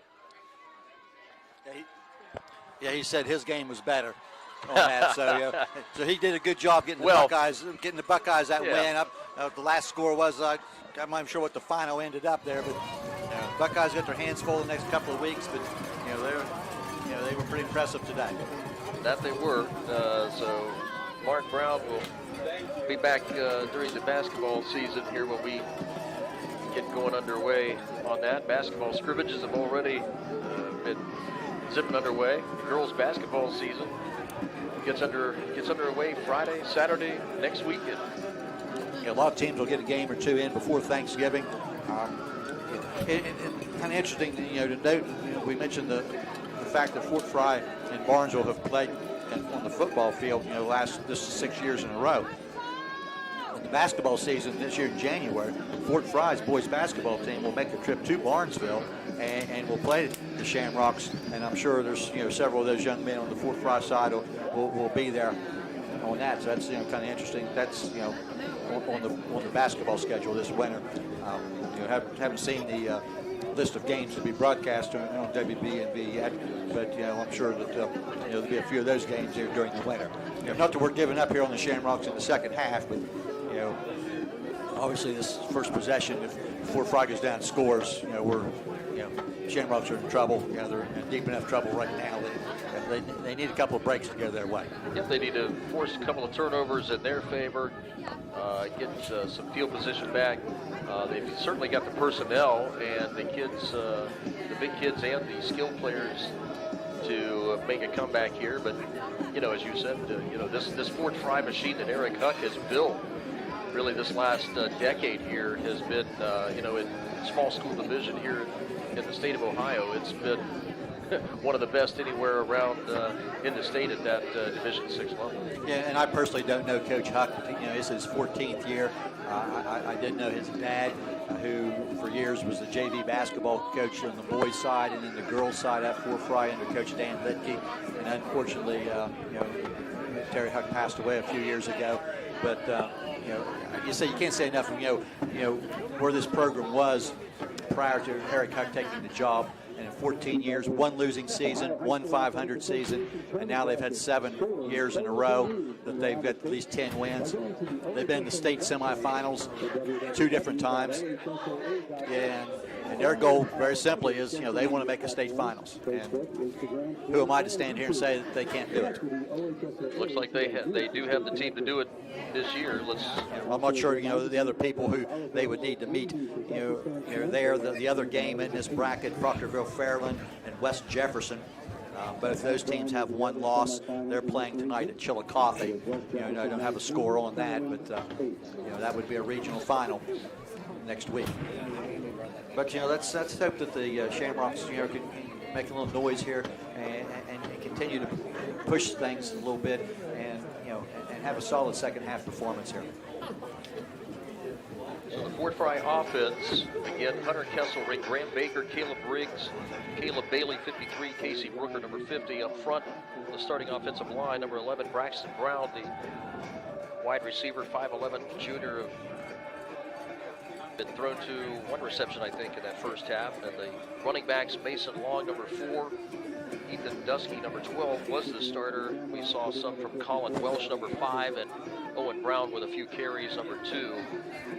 So you've got a couple of juniors and a couple of seniors there in that offensive backfield for senior quarterback Ian Ellis, who again was about as proficient a passer as you can be at any level, hitting on 4 out of 4 in that first half. We're underway here in quarter number 3, and the kickoff brought to you by Malaga Garden Center, 11 miles south of Barnesville on State Route 800, and it's brought forward up to the 33-yard line, and the return man Braxton Brown will return it about 25 yards. And pretty decent field position again here for the Cadets. I think it's on the special teams. I think Brady McIntyre, pretty good open field tackle there at the 34-yard line. We've called his name a few times out on that special teams coverage crew throughout the year. And now the Barnesville defense, we'll see what adjustments they have made as they go to work here against this wing T of Fort Frye, trailing 21-0 to start this third quarter. Owen Brown on the sweep to the left side, looking for space, cuts around a few guys. Ryan Smith and company will bring him down, but not until Brown gets 11 yards. And right out of the gate, an 11-yard run for wingback Owen Brown, 200-pound junior. Now they're going to move him. They'll move his progress back to the 44 now. And it is still good enough for a first down. That's right. The Chains crew did not move right away. They were showing about a yard short of the first down. It is an 11-yard pickup. And this time rolling out to his right is Ian Ellis, throwing to the sideline, a wide open Brown at the 49 of Barnesville. And finally tripped up out of bounds. Spencer Bliss and Owen Wise knock him out, but not until he's inside the Barnesville 40 at the 38. That's another first down. 16 more yards for Braxton Brown. Yeah, it looked like he's going to be out of bounds here, but he's able to stay in bounds. I thought it was going to be about an 11-yard pickup, but it's going to be about 16 yards. So now Ian Ellis now 5 of 5 throwing the ball. Well, Barnesville's got their defense has to snap out of this funk quickly, or this one is going to be all over but the crying soon. And Owen Brown, the motion man, going out to the left flat. They throw over the middle, and that's a catch for Mason Long, and he ducks a man at the 25, 20, 15, and out of bounds inside the 10-yard line of Barnesville. It'll be a 1st and goal for the Fort Frye Cadets as they move it 29 more yards on the crossing route for Mason Long, who already has a touchdown reception in this game. Yeah, it's 2 catches for Long now for 82 yards. And this Fort Frye machine looks like they've come out more determined than they were even in the first half. Dusky is the running back beside Ellis out of the pistol, and they'll give it off to Owen Brown, and he is in on the sweep to the left side. A 9-yard touchdown for Owen Brown, and a 27-0 lead for Fort Frye as they jump out quickly, just 1:31 seconds into this 3rd quarter. From Barnesville's standpoint, Dave, that was way too easy for the Cadets. For starters, it only took 1:31 seconds. And that is a serious deflator for the Rock's hopes tonight. And another line drive kick just over the crossbar is up and good from Cameron Tennant. And the Fort Frye Cadets roll on as they lead it now 28-0 early on in this 3rd quarter here from Zanesville Sulzberger Stadium. We'll take a 30-second timeout as our YRP TV and 93 BNV coverage of Rock's tournament football continues in a moment. It's time to say goodbye to summer and hello to fall. With the new DQ Fall Blizzard and Shake menu, there's the always festive pumpkin pie and more delicious fall flavors than ever right now on the DQ Fall Blizzard and Shake menu. If you're craving fall, you can find it at Barnesville DQ, 402 East Main Street, where happy tastes good. DQ would like to wish the Shamrocks a great season. Go Rocks!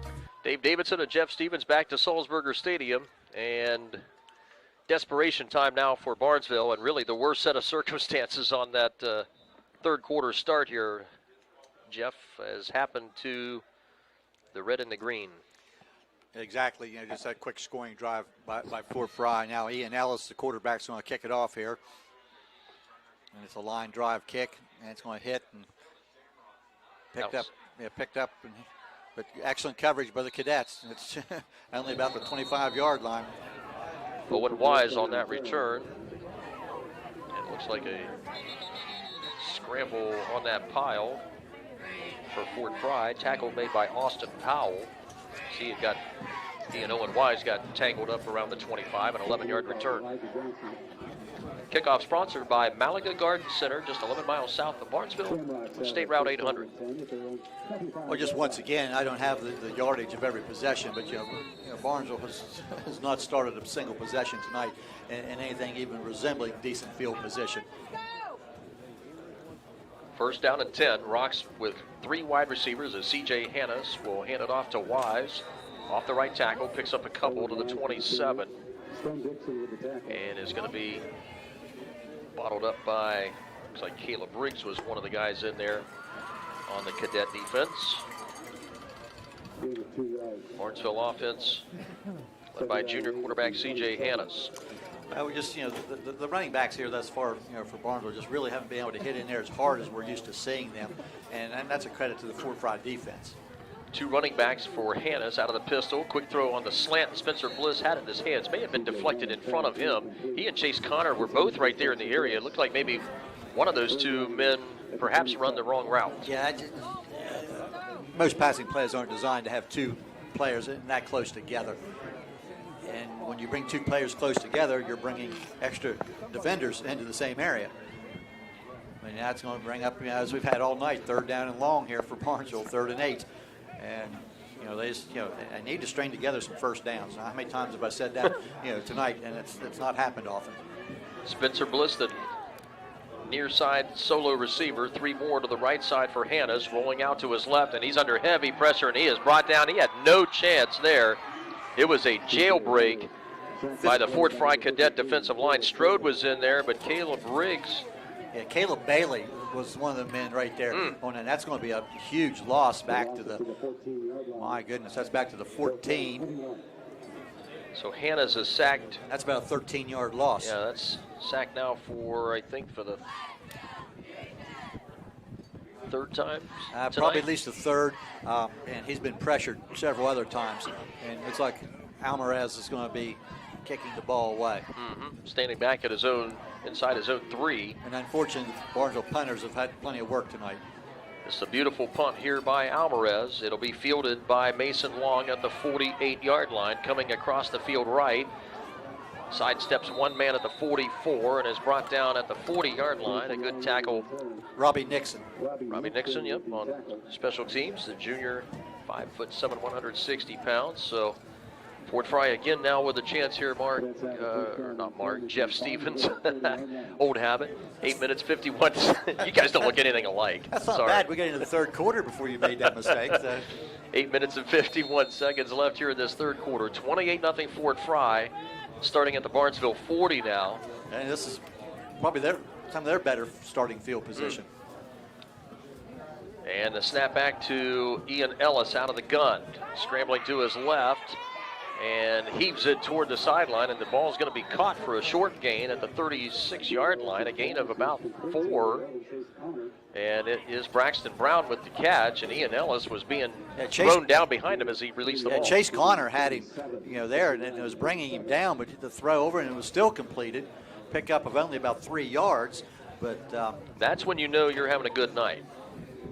Braxton Brown's third catch, and let's say the Cadets are now 7 of 7 throwing the ball. Braxton Brown a little bit of a limp as he lines up as a receiver to the wide right side of the field.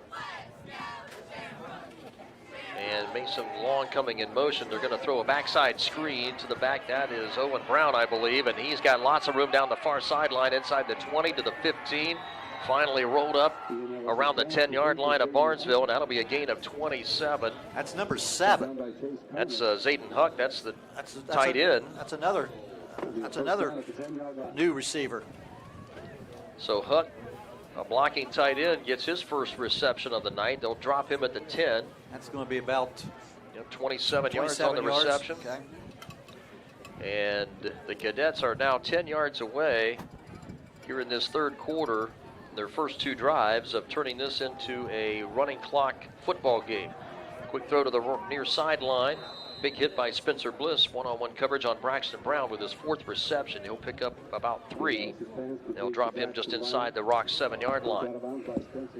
Good hit by Bliss applied there with the shoulder, but this Fort Frye offense here, obviously they've decided to come out and exert their force once again. A lot of people might think, why are they throwing the ball when they're up 28-0? Well, it's very simple. As soon as you can get to that 30-point lead and get a running clock, you want to do that as an offense. And the handoff goes to Colin Welsh. And the dive straight up the middle, touchdown for Colin Welsh, 7-yard run to put the Cadets up 34-0 in this third quarter with 7:23 to play.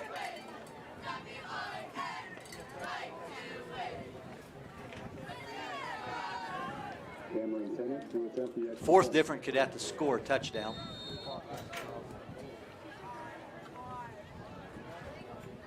And Ian Ellis is the holder for Fort Frye. And again, the kicker, Tennant. This time boots it just inside the left upright. A little bit of a hook on that kick, but he is still perfect on the night, 5 for 5. And Cameron Tennant boots it through. And the Cadets have a commanding 35-0 lead here in this third quarter with 7:23 to play here in Zanesville. We'll step aside for just a brief moment. We'll come back on YRP TV and on 93 B&V Sports in just a moment. Penny wise and pound foolish. At Corner Pharmacy, we see it all the time. Folks driving to St. Clairsville or Cambridge for their $4 prescriptions. Hi, this is Chip Terrett, owner of Corner Pharmacy. You should give us a call for a price on all of your prescriptions. If it's not on their $4 list, you're probably paying too much. Often as much as $10 or $15 too much. And spending your time to do it. Call us, Corner Pharmacy, corner of Main and Chestnut Street, downtown Barnesville. Dave Davidson and Jeff Stevens back to Zanesville Sulzberger Stadium, and this Fort Frye Cadet football team here, Jeff, showing why they are the #1 seed in Division 6 in this region. Yeah, without question, they do everything well and have done everything well tonight. Another squib kickoff. It's brought by Spencer Bliss. He rolls away from about 3 or 4 would-be tacklers for Fort Frye and gets ahead to the near sideline at the 27. Yeah, a lot of work for for very little yard. But the biggest thing there, as you see, there's a young man, it's a senior, and still running hard, fighting for every yard. He wasn't able to get a lot, but he gave it his all, and that's what you want to see from Barnesville now. Is still play the game until the end. No doubt. 35-0 lead for Fort Frye here. Especially for the seniors. Mm-hmm. No doubt. C.J. Hannes, junior quarterback under center, backs in the eye with a couple of receivers. Hannes looking to his right, throwing toward the sideline, and Bliss with a dive makes the catch at the 35-yard line. Nice catch again by the senior receiver, who makes his 4th reception of the night and gets the Rocks a gain of 9. Again, that's a long throw there. If that's from the left hash, clear across to the right sideline, that's a long throw. But a nice job delivering in there. 9 yards is a positive play on first down. Halfway through this third quarter, Fort Frye took a 21-0 lead to the locker room and have extended it on their first 2 drives of this third quarter and lead at 35-0. Straight ahead dive handoff, and is stuffed on a second and a long one. Connor Jones, we'll see where they mark that. He needed a yard, and I don't think he got. He may be fortunate to be placed back at the line of scrimmage here. And they'll put him back at the line of scrimmage. That's Jones's first carry of the night. But we're still at the 35-yard line. 3rd down now in a yard. Well, certainly 4-down territory here. Nothing for the Rocks to lose at this point. Bliss, the receiver, number 21 to the near side left. And again, Hannes the snap, and Fort Frye just, I'll tell you, I'm not they sure. just submerge that center of the line. Absolutely, and drop it. yeah, absolutely no search by the Barnesville offensive line there. Hannes, they're going to put him right back at the 35. That's no gain once again. We've seen C.J. Hannes tuck in behind his big offensive lineman. There's some big gains on quarterback sneaks this year, but not tonight. So we'll try it again on 2nd and 1, 3rd and 1. Now it's 4th and 1. Well, Hannes now with a chance to try to move the chains one more time in this Rocks offense. They're down 35-0, clock at 4:40, third quarter. I formation under center is Hannes, the QB. And they'll snap it, drops, quick throw to the outside is deflected away. And Braxton Brown, who's got 4 or 5 pass receptions on the night, deflects one away and gets a defense pass as he knocks it away from the opposing number 11, Chase Connor. And the incomplete pass will turn it over on downs for Barnesville. The clock will run, of course, because of the 30-point lead rule in the second half that was instituted about 4 or 5 years ago in high school football, which was really a good move by the OHSAA. And they've now implemented that for regular season basketball at the high school level. For this Similar rule, yep.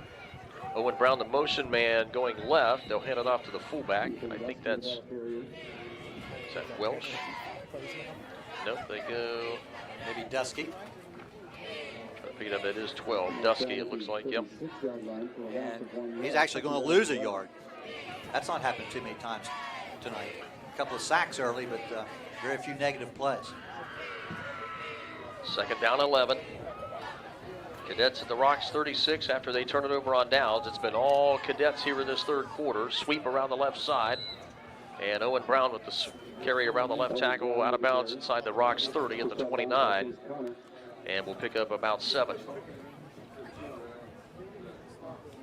7 to the 29.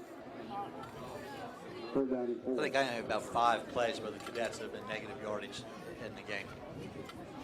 And one of those was, at least one of those was self-inflicted with the fumble on the snap. Ellis goes under center on 3rd down and a long 4. And we'll give it straight ahead, and this is the fullback, Dusky, and he has got himself a first down, and he is tripped up around the 24, but he tumbles forward and picks up forward progress to the 22, and a gain of 7 more for fullback Ethan Dusky, a 175-pound junior. What I can see happening here is Fort Frye, evening the carries up. Some people that didn't have a lot of carries are starting to get a few here. Dusky with a couple straight. Sweep around to the right side here, and again, this is a new back. And a new ball carrier, and that's Austin Powell with his first carry, and he takes it in for another Fort Frye touchdown.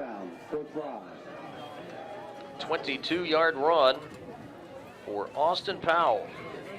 He's a backup that plays quite a bit during the year, but that becomes the 6th different cadet to carry the ball tonight, and the 5th different Fort Frye player to get a touchdown. And the hold by Ian Ellis on the kick for Cameron Tennant is good again. And the Cadets once again extend their lead, 42-0 now over the Barnesville Shamrocks, as they have doubled their point total from the first half in less than 10 minutes here in this, less than 13 minutes here in this third quarter. I'm not real sure that the Cadets maybe haven't been more impressive here in the third quarter than they were the whole first half. I agree. And they were up 21-0 at half. A powerful number 1 seed, Fort Frye Cadets. Barnesville Shamrocks are still fighting for what it's worth.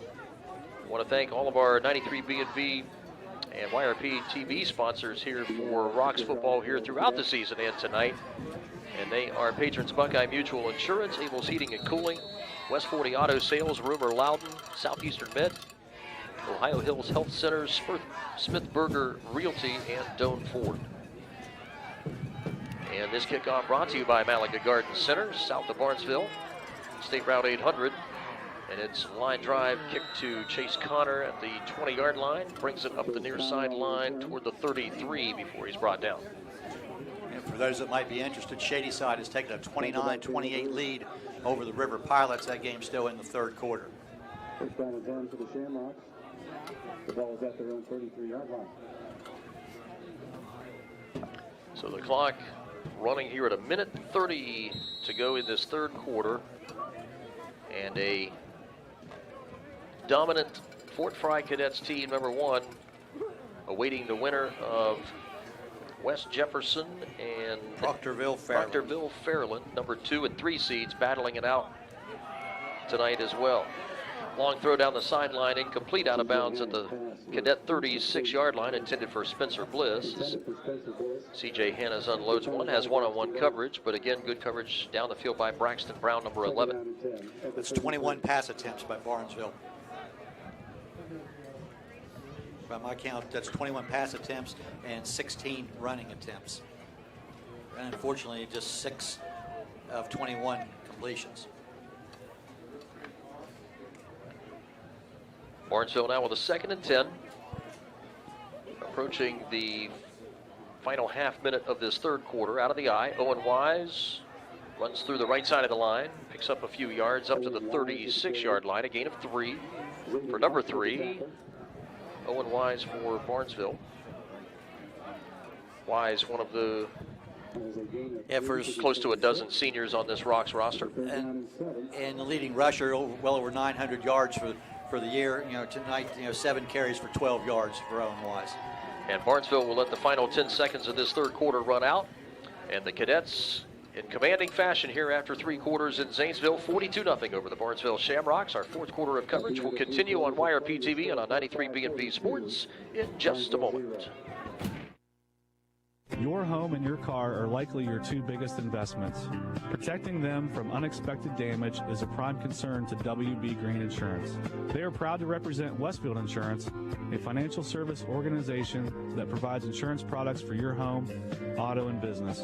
Sharing knowledge, building trust is Westfield Insurance's pledge to their customers, along with personalized claim service that's fast and friendly.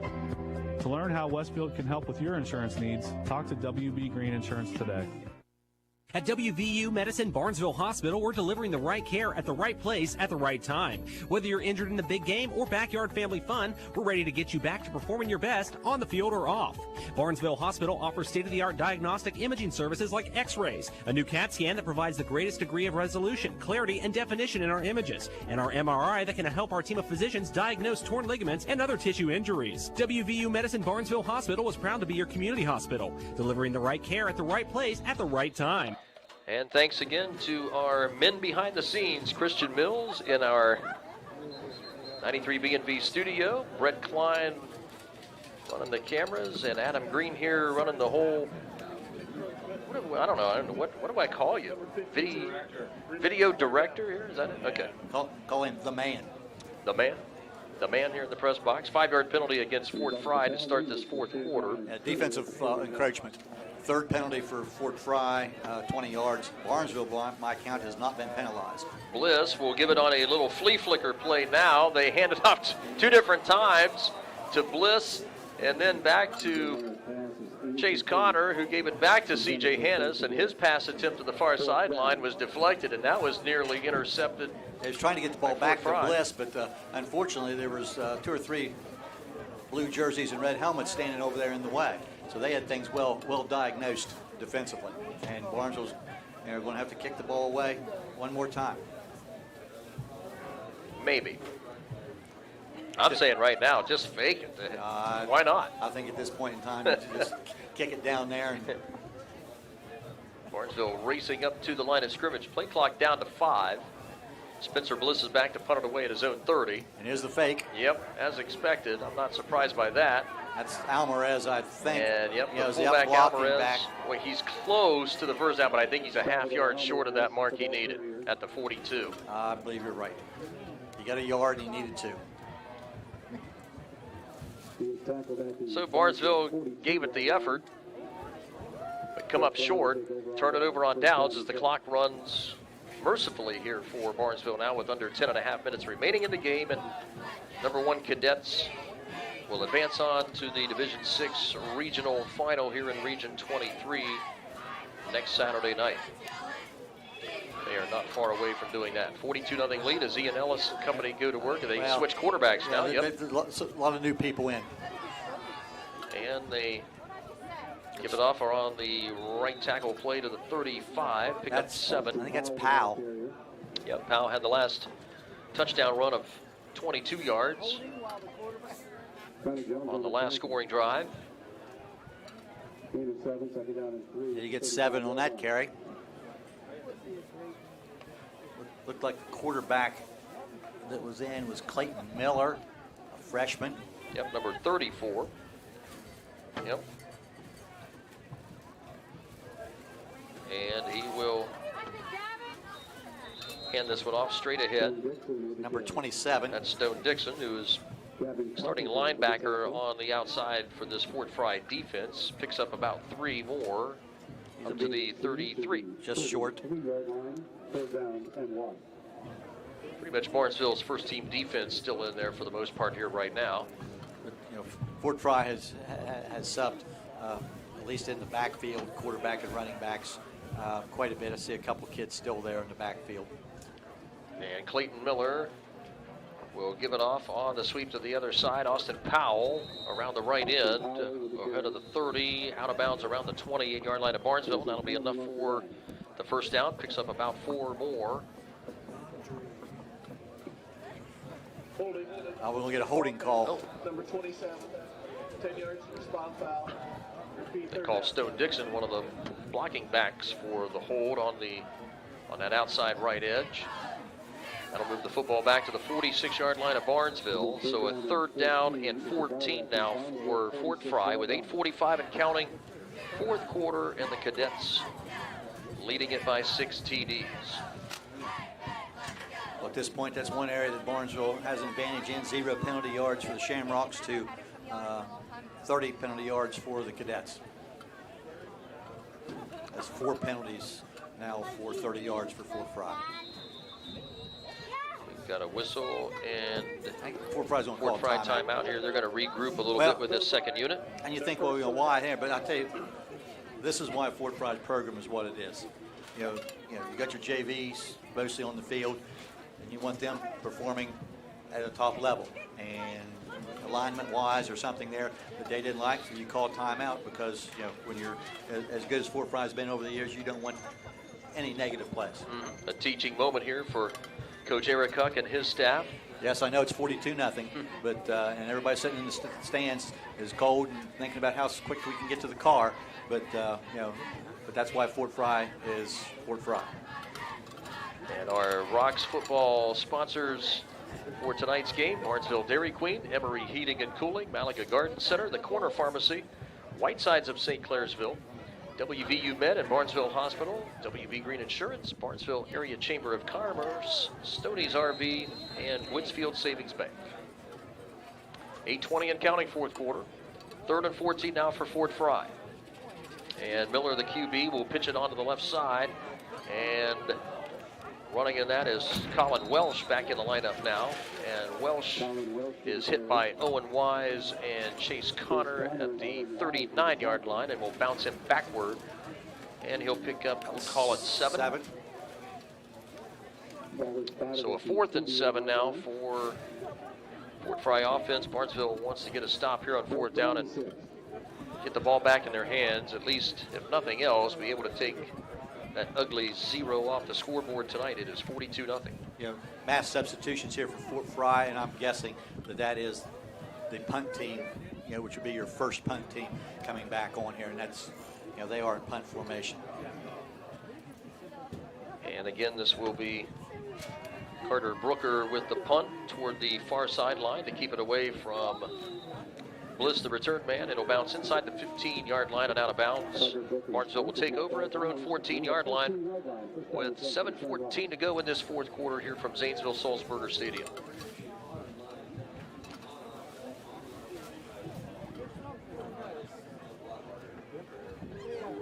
And the Shamrocks will stay with their main offensive group here for time. You'd like, you know, obviously you'd like to put a touchdown on the board and not be shut out, but you know, here they are, you know, 86 yards away with just under 7 minutes left in the game on a running clock. 1st down and 10, Rocks in the I formation. C.J. Hannes gives it straight ahead. Owen Wise picks up maybe a 2-yard gain just ahead of the 15 near the 16. And Zayden Huck, number 7, with the stop for the Cadet D. So only a yard pickup, actually. They'll move it back to the 15-yard line. You get a mixture of first line defensive players and some backups in there for Fort Frye. A well-oiled machine tonight have been the red, white, and blue of Fort Frye, and they will advance to play on again in the regional final next Saturday night. Hannah's throwing over the middle, and that's caught by Spencer Bliss at the 32-yard line. Spins and turns and dropped at the 34-yard line. Tackled there by Dante Henderson, a senior, number 15. And a pretty good pickup there. 19 yards on the pass play as Spencer Bliss adds to his receiving totals here in 2021. Yeah, 5 catches for Bliss. And about 70 yards, it looks like. Just a quick running count total. Tayson Starr will join him as a wide receiver to the left side of the formation as Barnesville goes to the I set. And the toss to Owen Wise on the pitch left. Steps around a couple of would-be Fort Frye tacklers. Sophomore Morgan Smith, one of the D linemen at 260 pounds, tracks him down at the 37-yard line as Wise picks up 3 more very tough, hard-earned yards tonight. Gain of 2 yards to the 36. 2nd down and 8. Unofficials for the year, it looked like, you know, Owen Wise needed about 36 yards tonight to get to 1,000, and he's still well short of that because I have him only for 17 yards net and 9 carries tonight. 4 wide receivers set. C.J. Hannes from the gun. And they're looking to set up a quick middle screen for Spencer Bliss. Snatches it in front of a Fort Frye defender. And he breaks loose into the secondary and has a 1st down for Barnesville across the 50 at the Cadet 48-yard line. And a gain of 16 more for Spencer Bliss. Senior wideout has had himself a very fine couple of seasons for Barnesville, but only about 4 minutes remaining in his senior football season.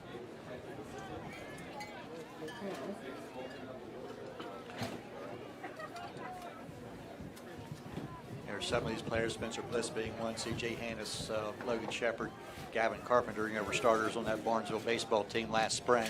You know, so they've had a very good athletic career. Yes, they have. Play action fake for C.J. Hannes and throwing to a wide open Bliss at the 35-yard line of Fort Frye, and out of bounds, tackled there at the 33-yard line again. Henderson.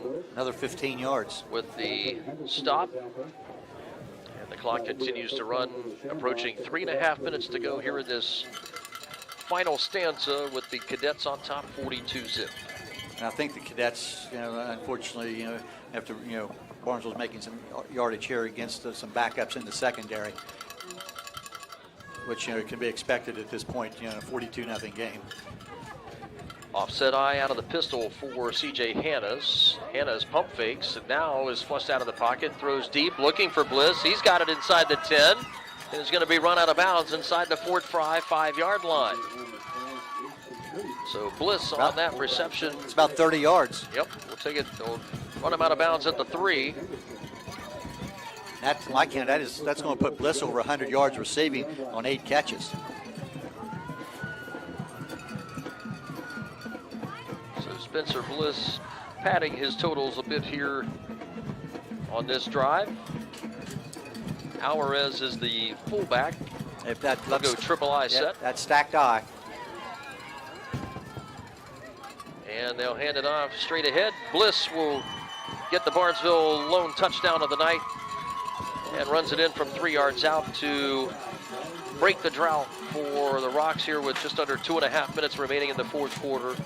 The game now 42-6 Fort Frye.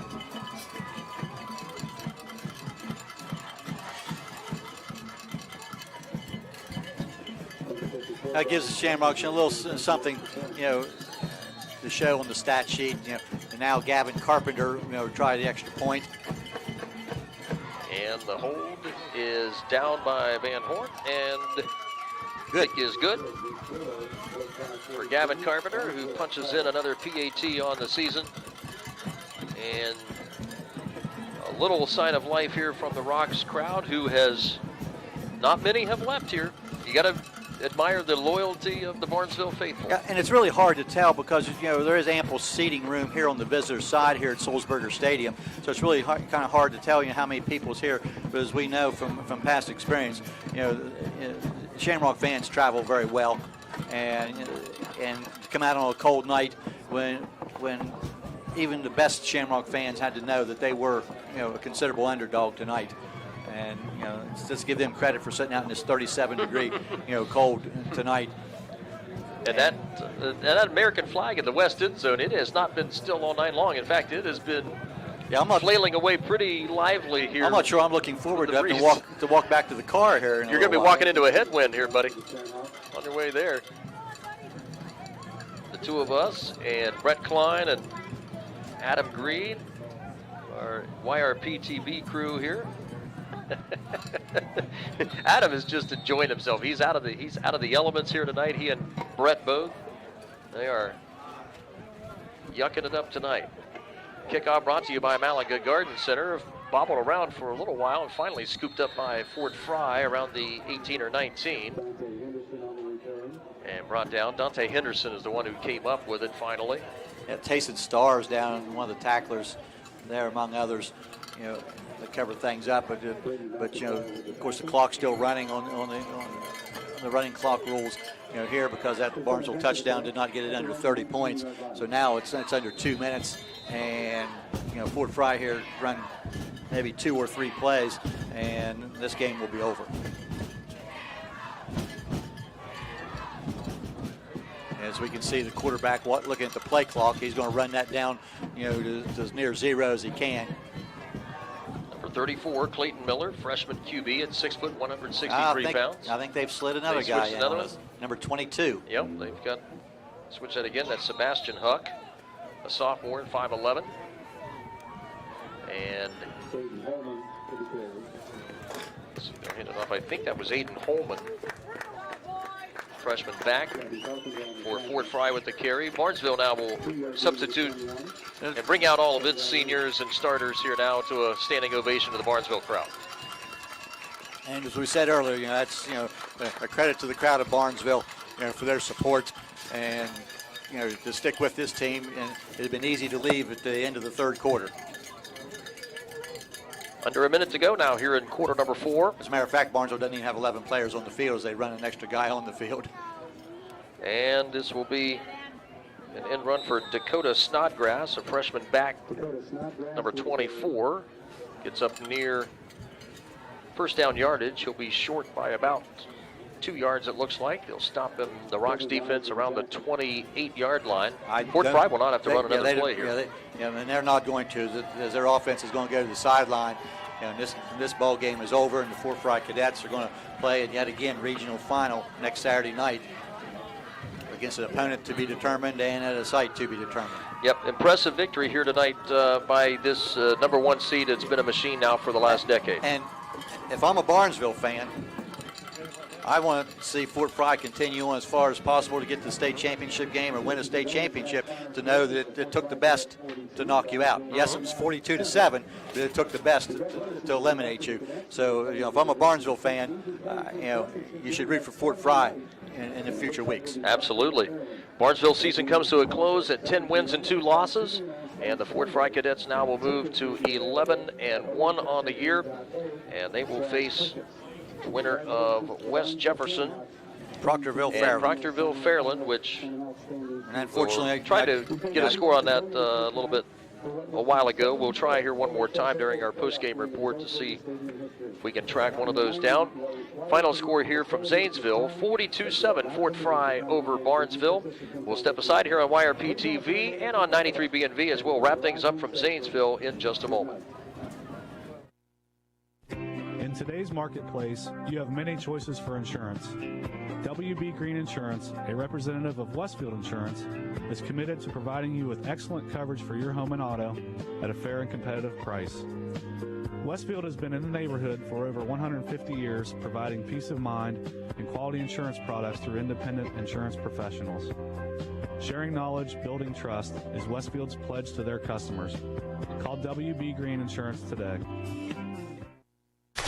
It's time to say goodbye to summer and hello to fall. With a new DQ Fall Blizzard and Shake menu, there's the always festive pumpkin pie and more delicious fall flavors than ever right now on the DQ Fall Blizzard and Shake menu. If you're craving fall, you can find it at Barnesville DQ, 402 East Main Street, where happy tastes good. DQ would like to wish the Shamrocks a great season. Go Rocks! It's personal when you bank with Woodsfield Savings Bank, a true community bank. We deliver customized personal service and local decision-making, coupled with the convenience of 2 branch locations in Woodsfield and Barnesville. This allows our team to offer better solutions to meet all your financial needs. Stop by Woodsfield Savings Bank for all of your home and auto loan needs, or visit us on the web at woodsfieldsavings.com. Woodsfield Savings Bank would like to wish good luck to all the players tonight. Remember, at Woodsfield Savings Bank, it's personal. Equal housing lender, member FDIC. I'm not buying till I check on Ford. Most of us are faced with uncertainty every day. Your job, your finances, sporting events, schooling for your children, and so much more. With so much uncertainty surrounding you, there's one auto dealership that you can be certain about, and that's Doan Ford. You can be certain that you'll always get a great deal and the best service afterwards. In business for nearly 60 years has given Doan Ford the reputation of being a strong, reliable dealership. Be certain. Choose Doan Ford. Online at DoanFord.com. Malaga Garden Center, florist and gift shop, just 11 miles south of Barnesville on State Route 800, offers a We Design Your Plants program, offering free landscape design when you get your plants at Malaga Garden Center. Redo your landscaping for less than you ever thought possible. Malaga Garden Center, where huge mums grow, has tons of local unique gifts, gourmet foods, and fall decor. Malaga Garden Center florist and gift shop would like to send a special good luck to all the Shamrock and Little Rock fall teams.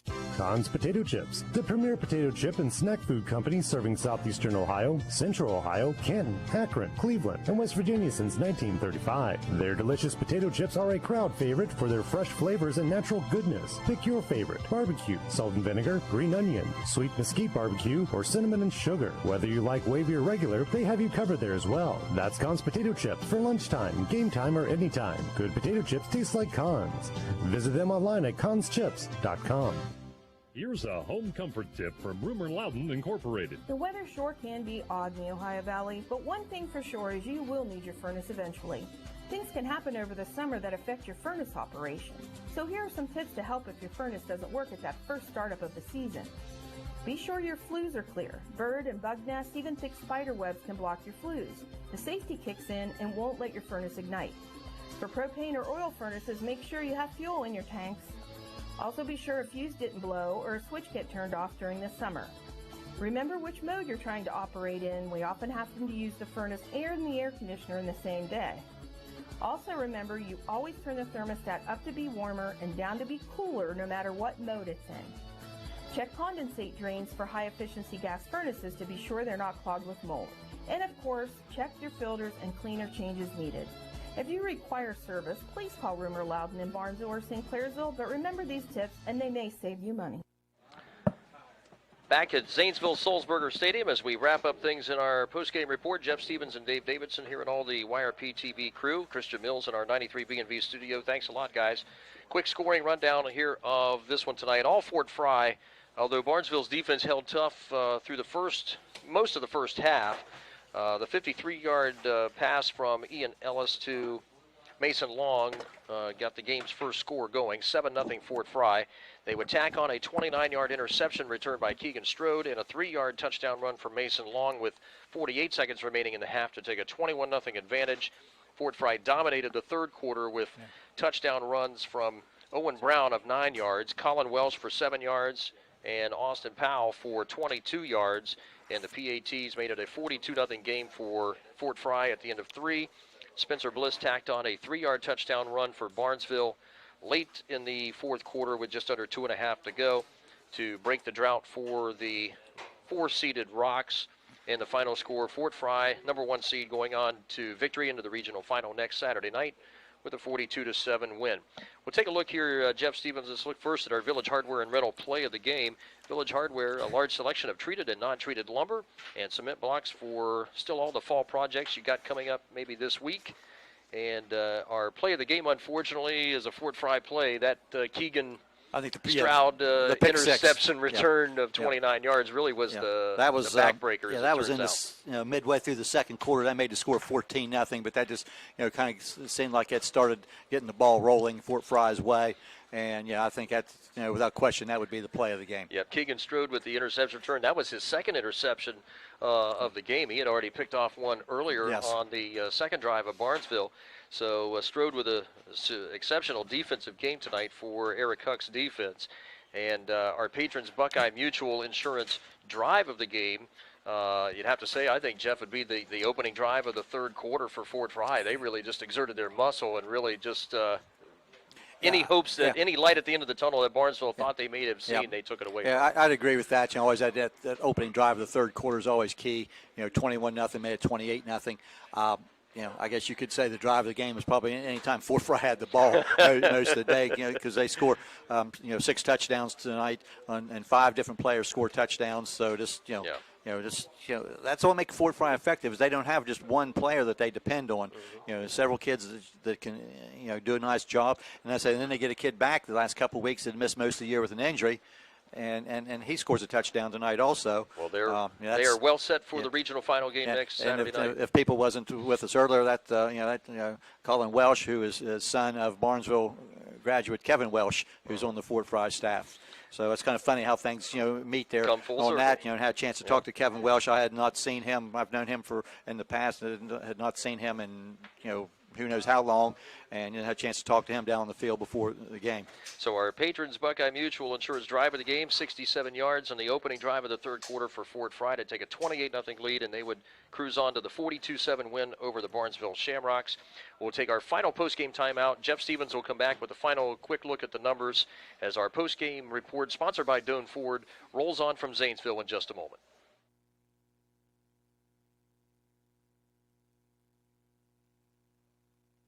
At Emery Heating and Cooling, one call gets it all. They provide comprehensive heating, cooling, and air quality services, including air duct installation, heat pump, air conditioning, furnace installation, and repair. Ed Emery personally provides high-quality products that are both budget-friendly and provides the results that you would expect from your high-quality HVAC system. So don't deal with a bunch of techs. Deal with the local expert in the field, Ed Emery and Emery Heating and Cooling. They also offer 24-hour services. Give them a call, 740-255-4837. It's personal when you bank with Woodsfield Savings Bank, a true community bank. We deliver customized personal service and local decision-making, coupled with the convenience of 2 branch locations in Woodsfield and Barnesville. This allows our team to offer better solutions to meet all your financial needs. Stop by Woodsfield Savings Bank for all of your home and auto loan needs, or visit us on the web at woodsfieldsavings.com. Woodsfield Savings Bank would like to wish good luck to all the players tonight. Remember, at Woodsfield Savings Bank, it's delivering the right care at the right place at the right time.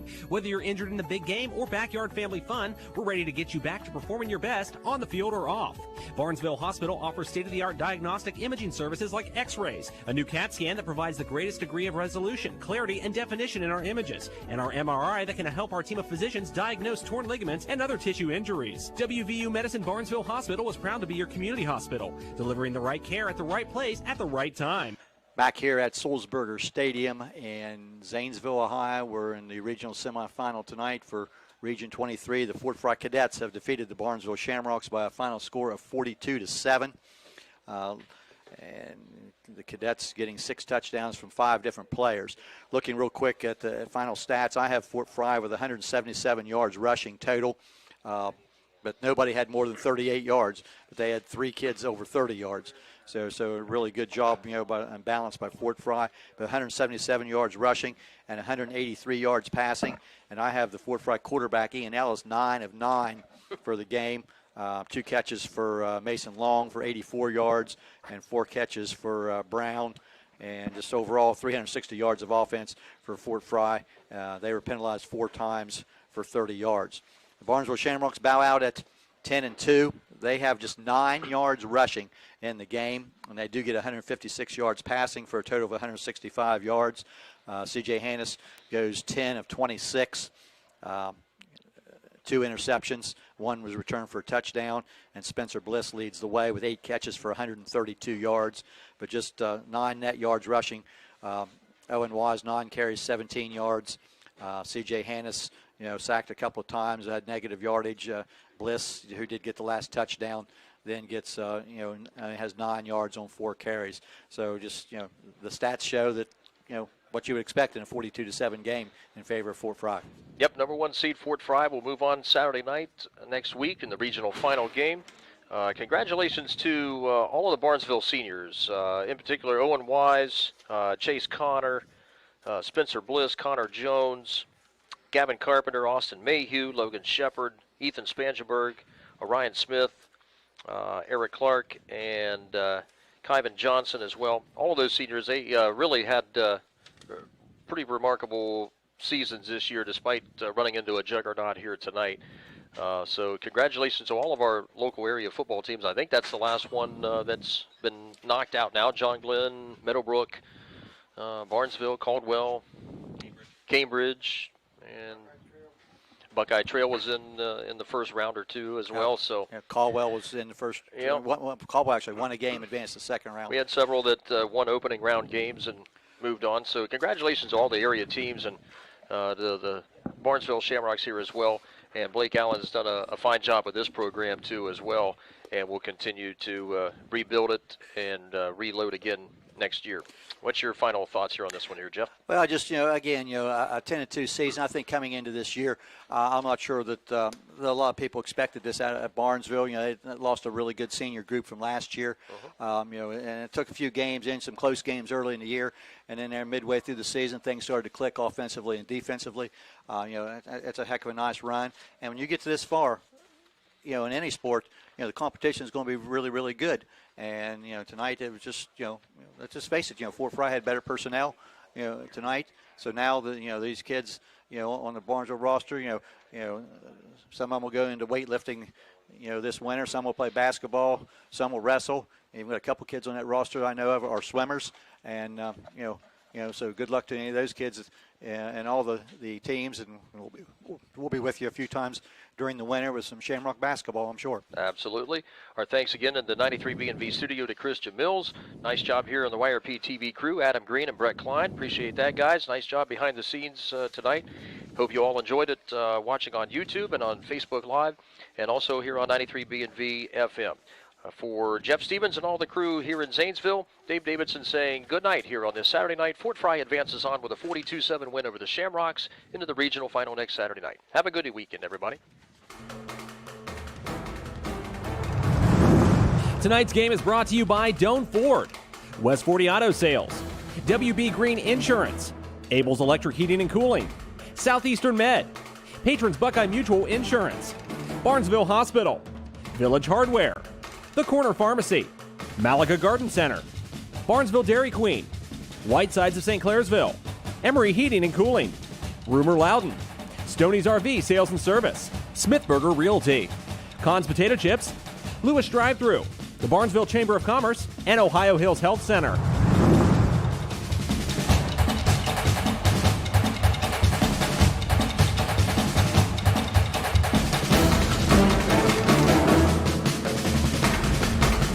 This has been a presentation of ABC Sports.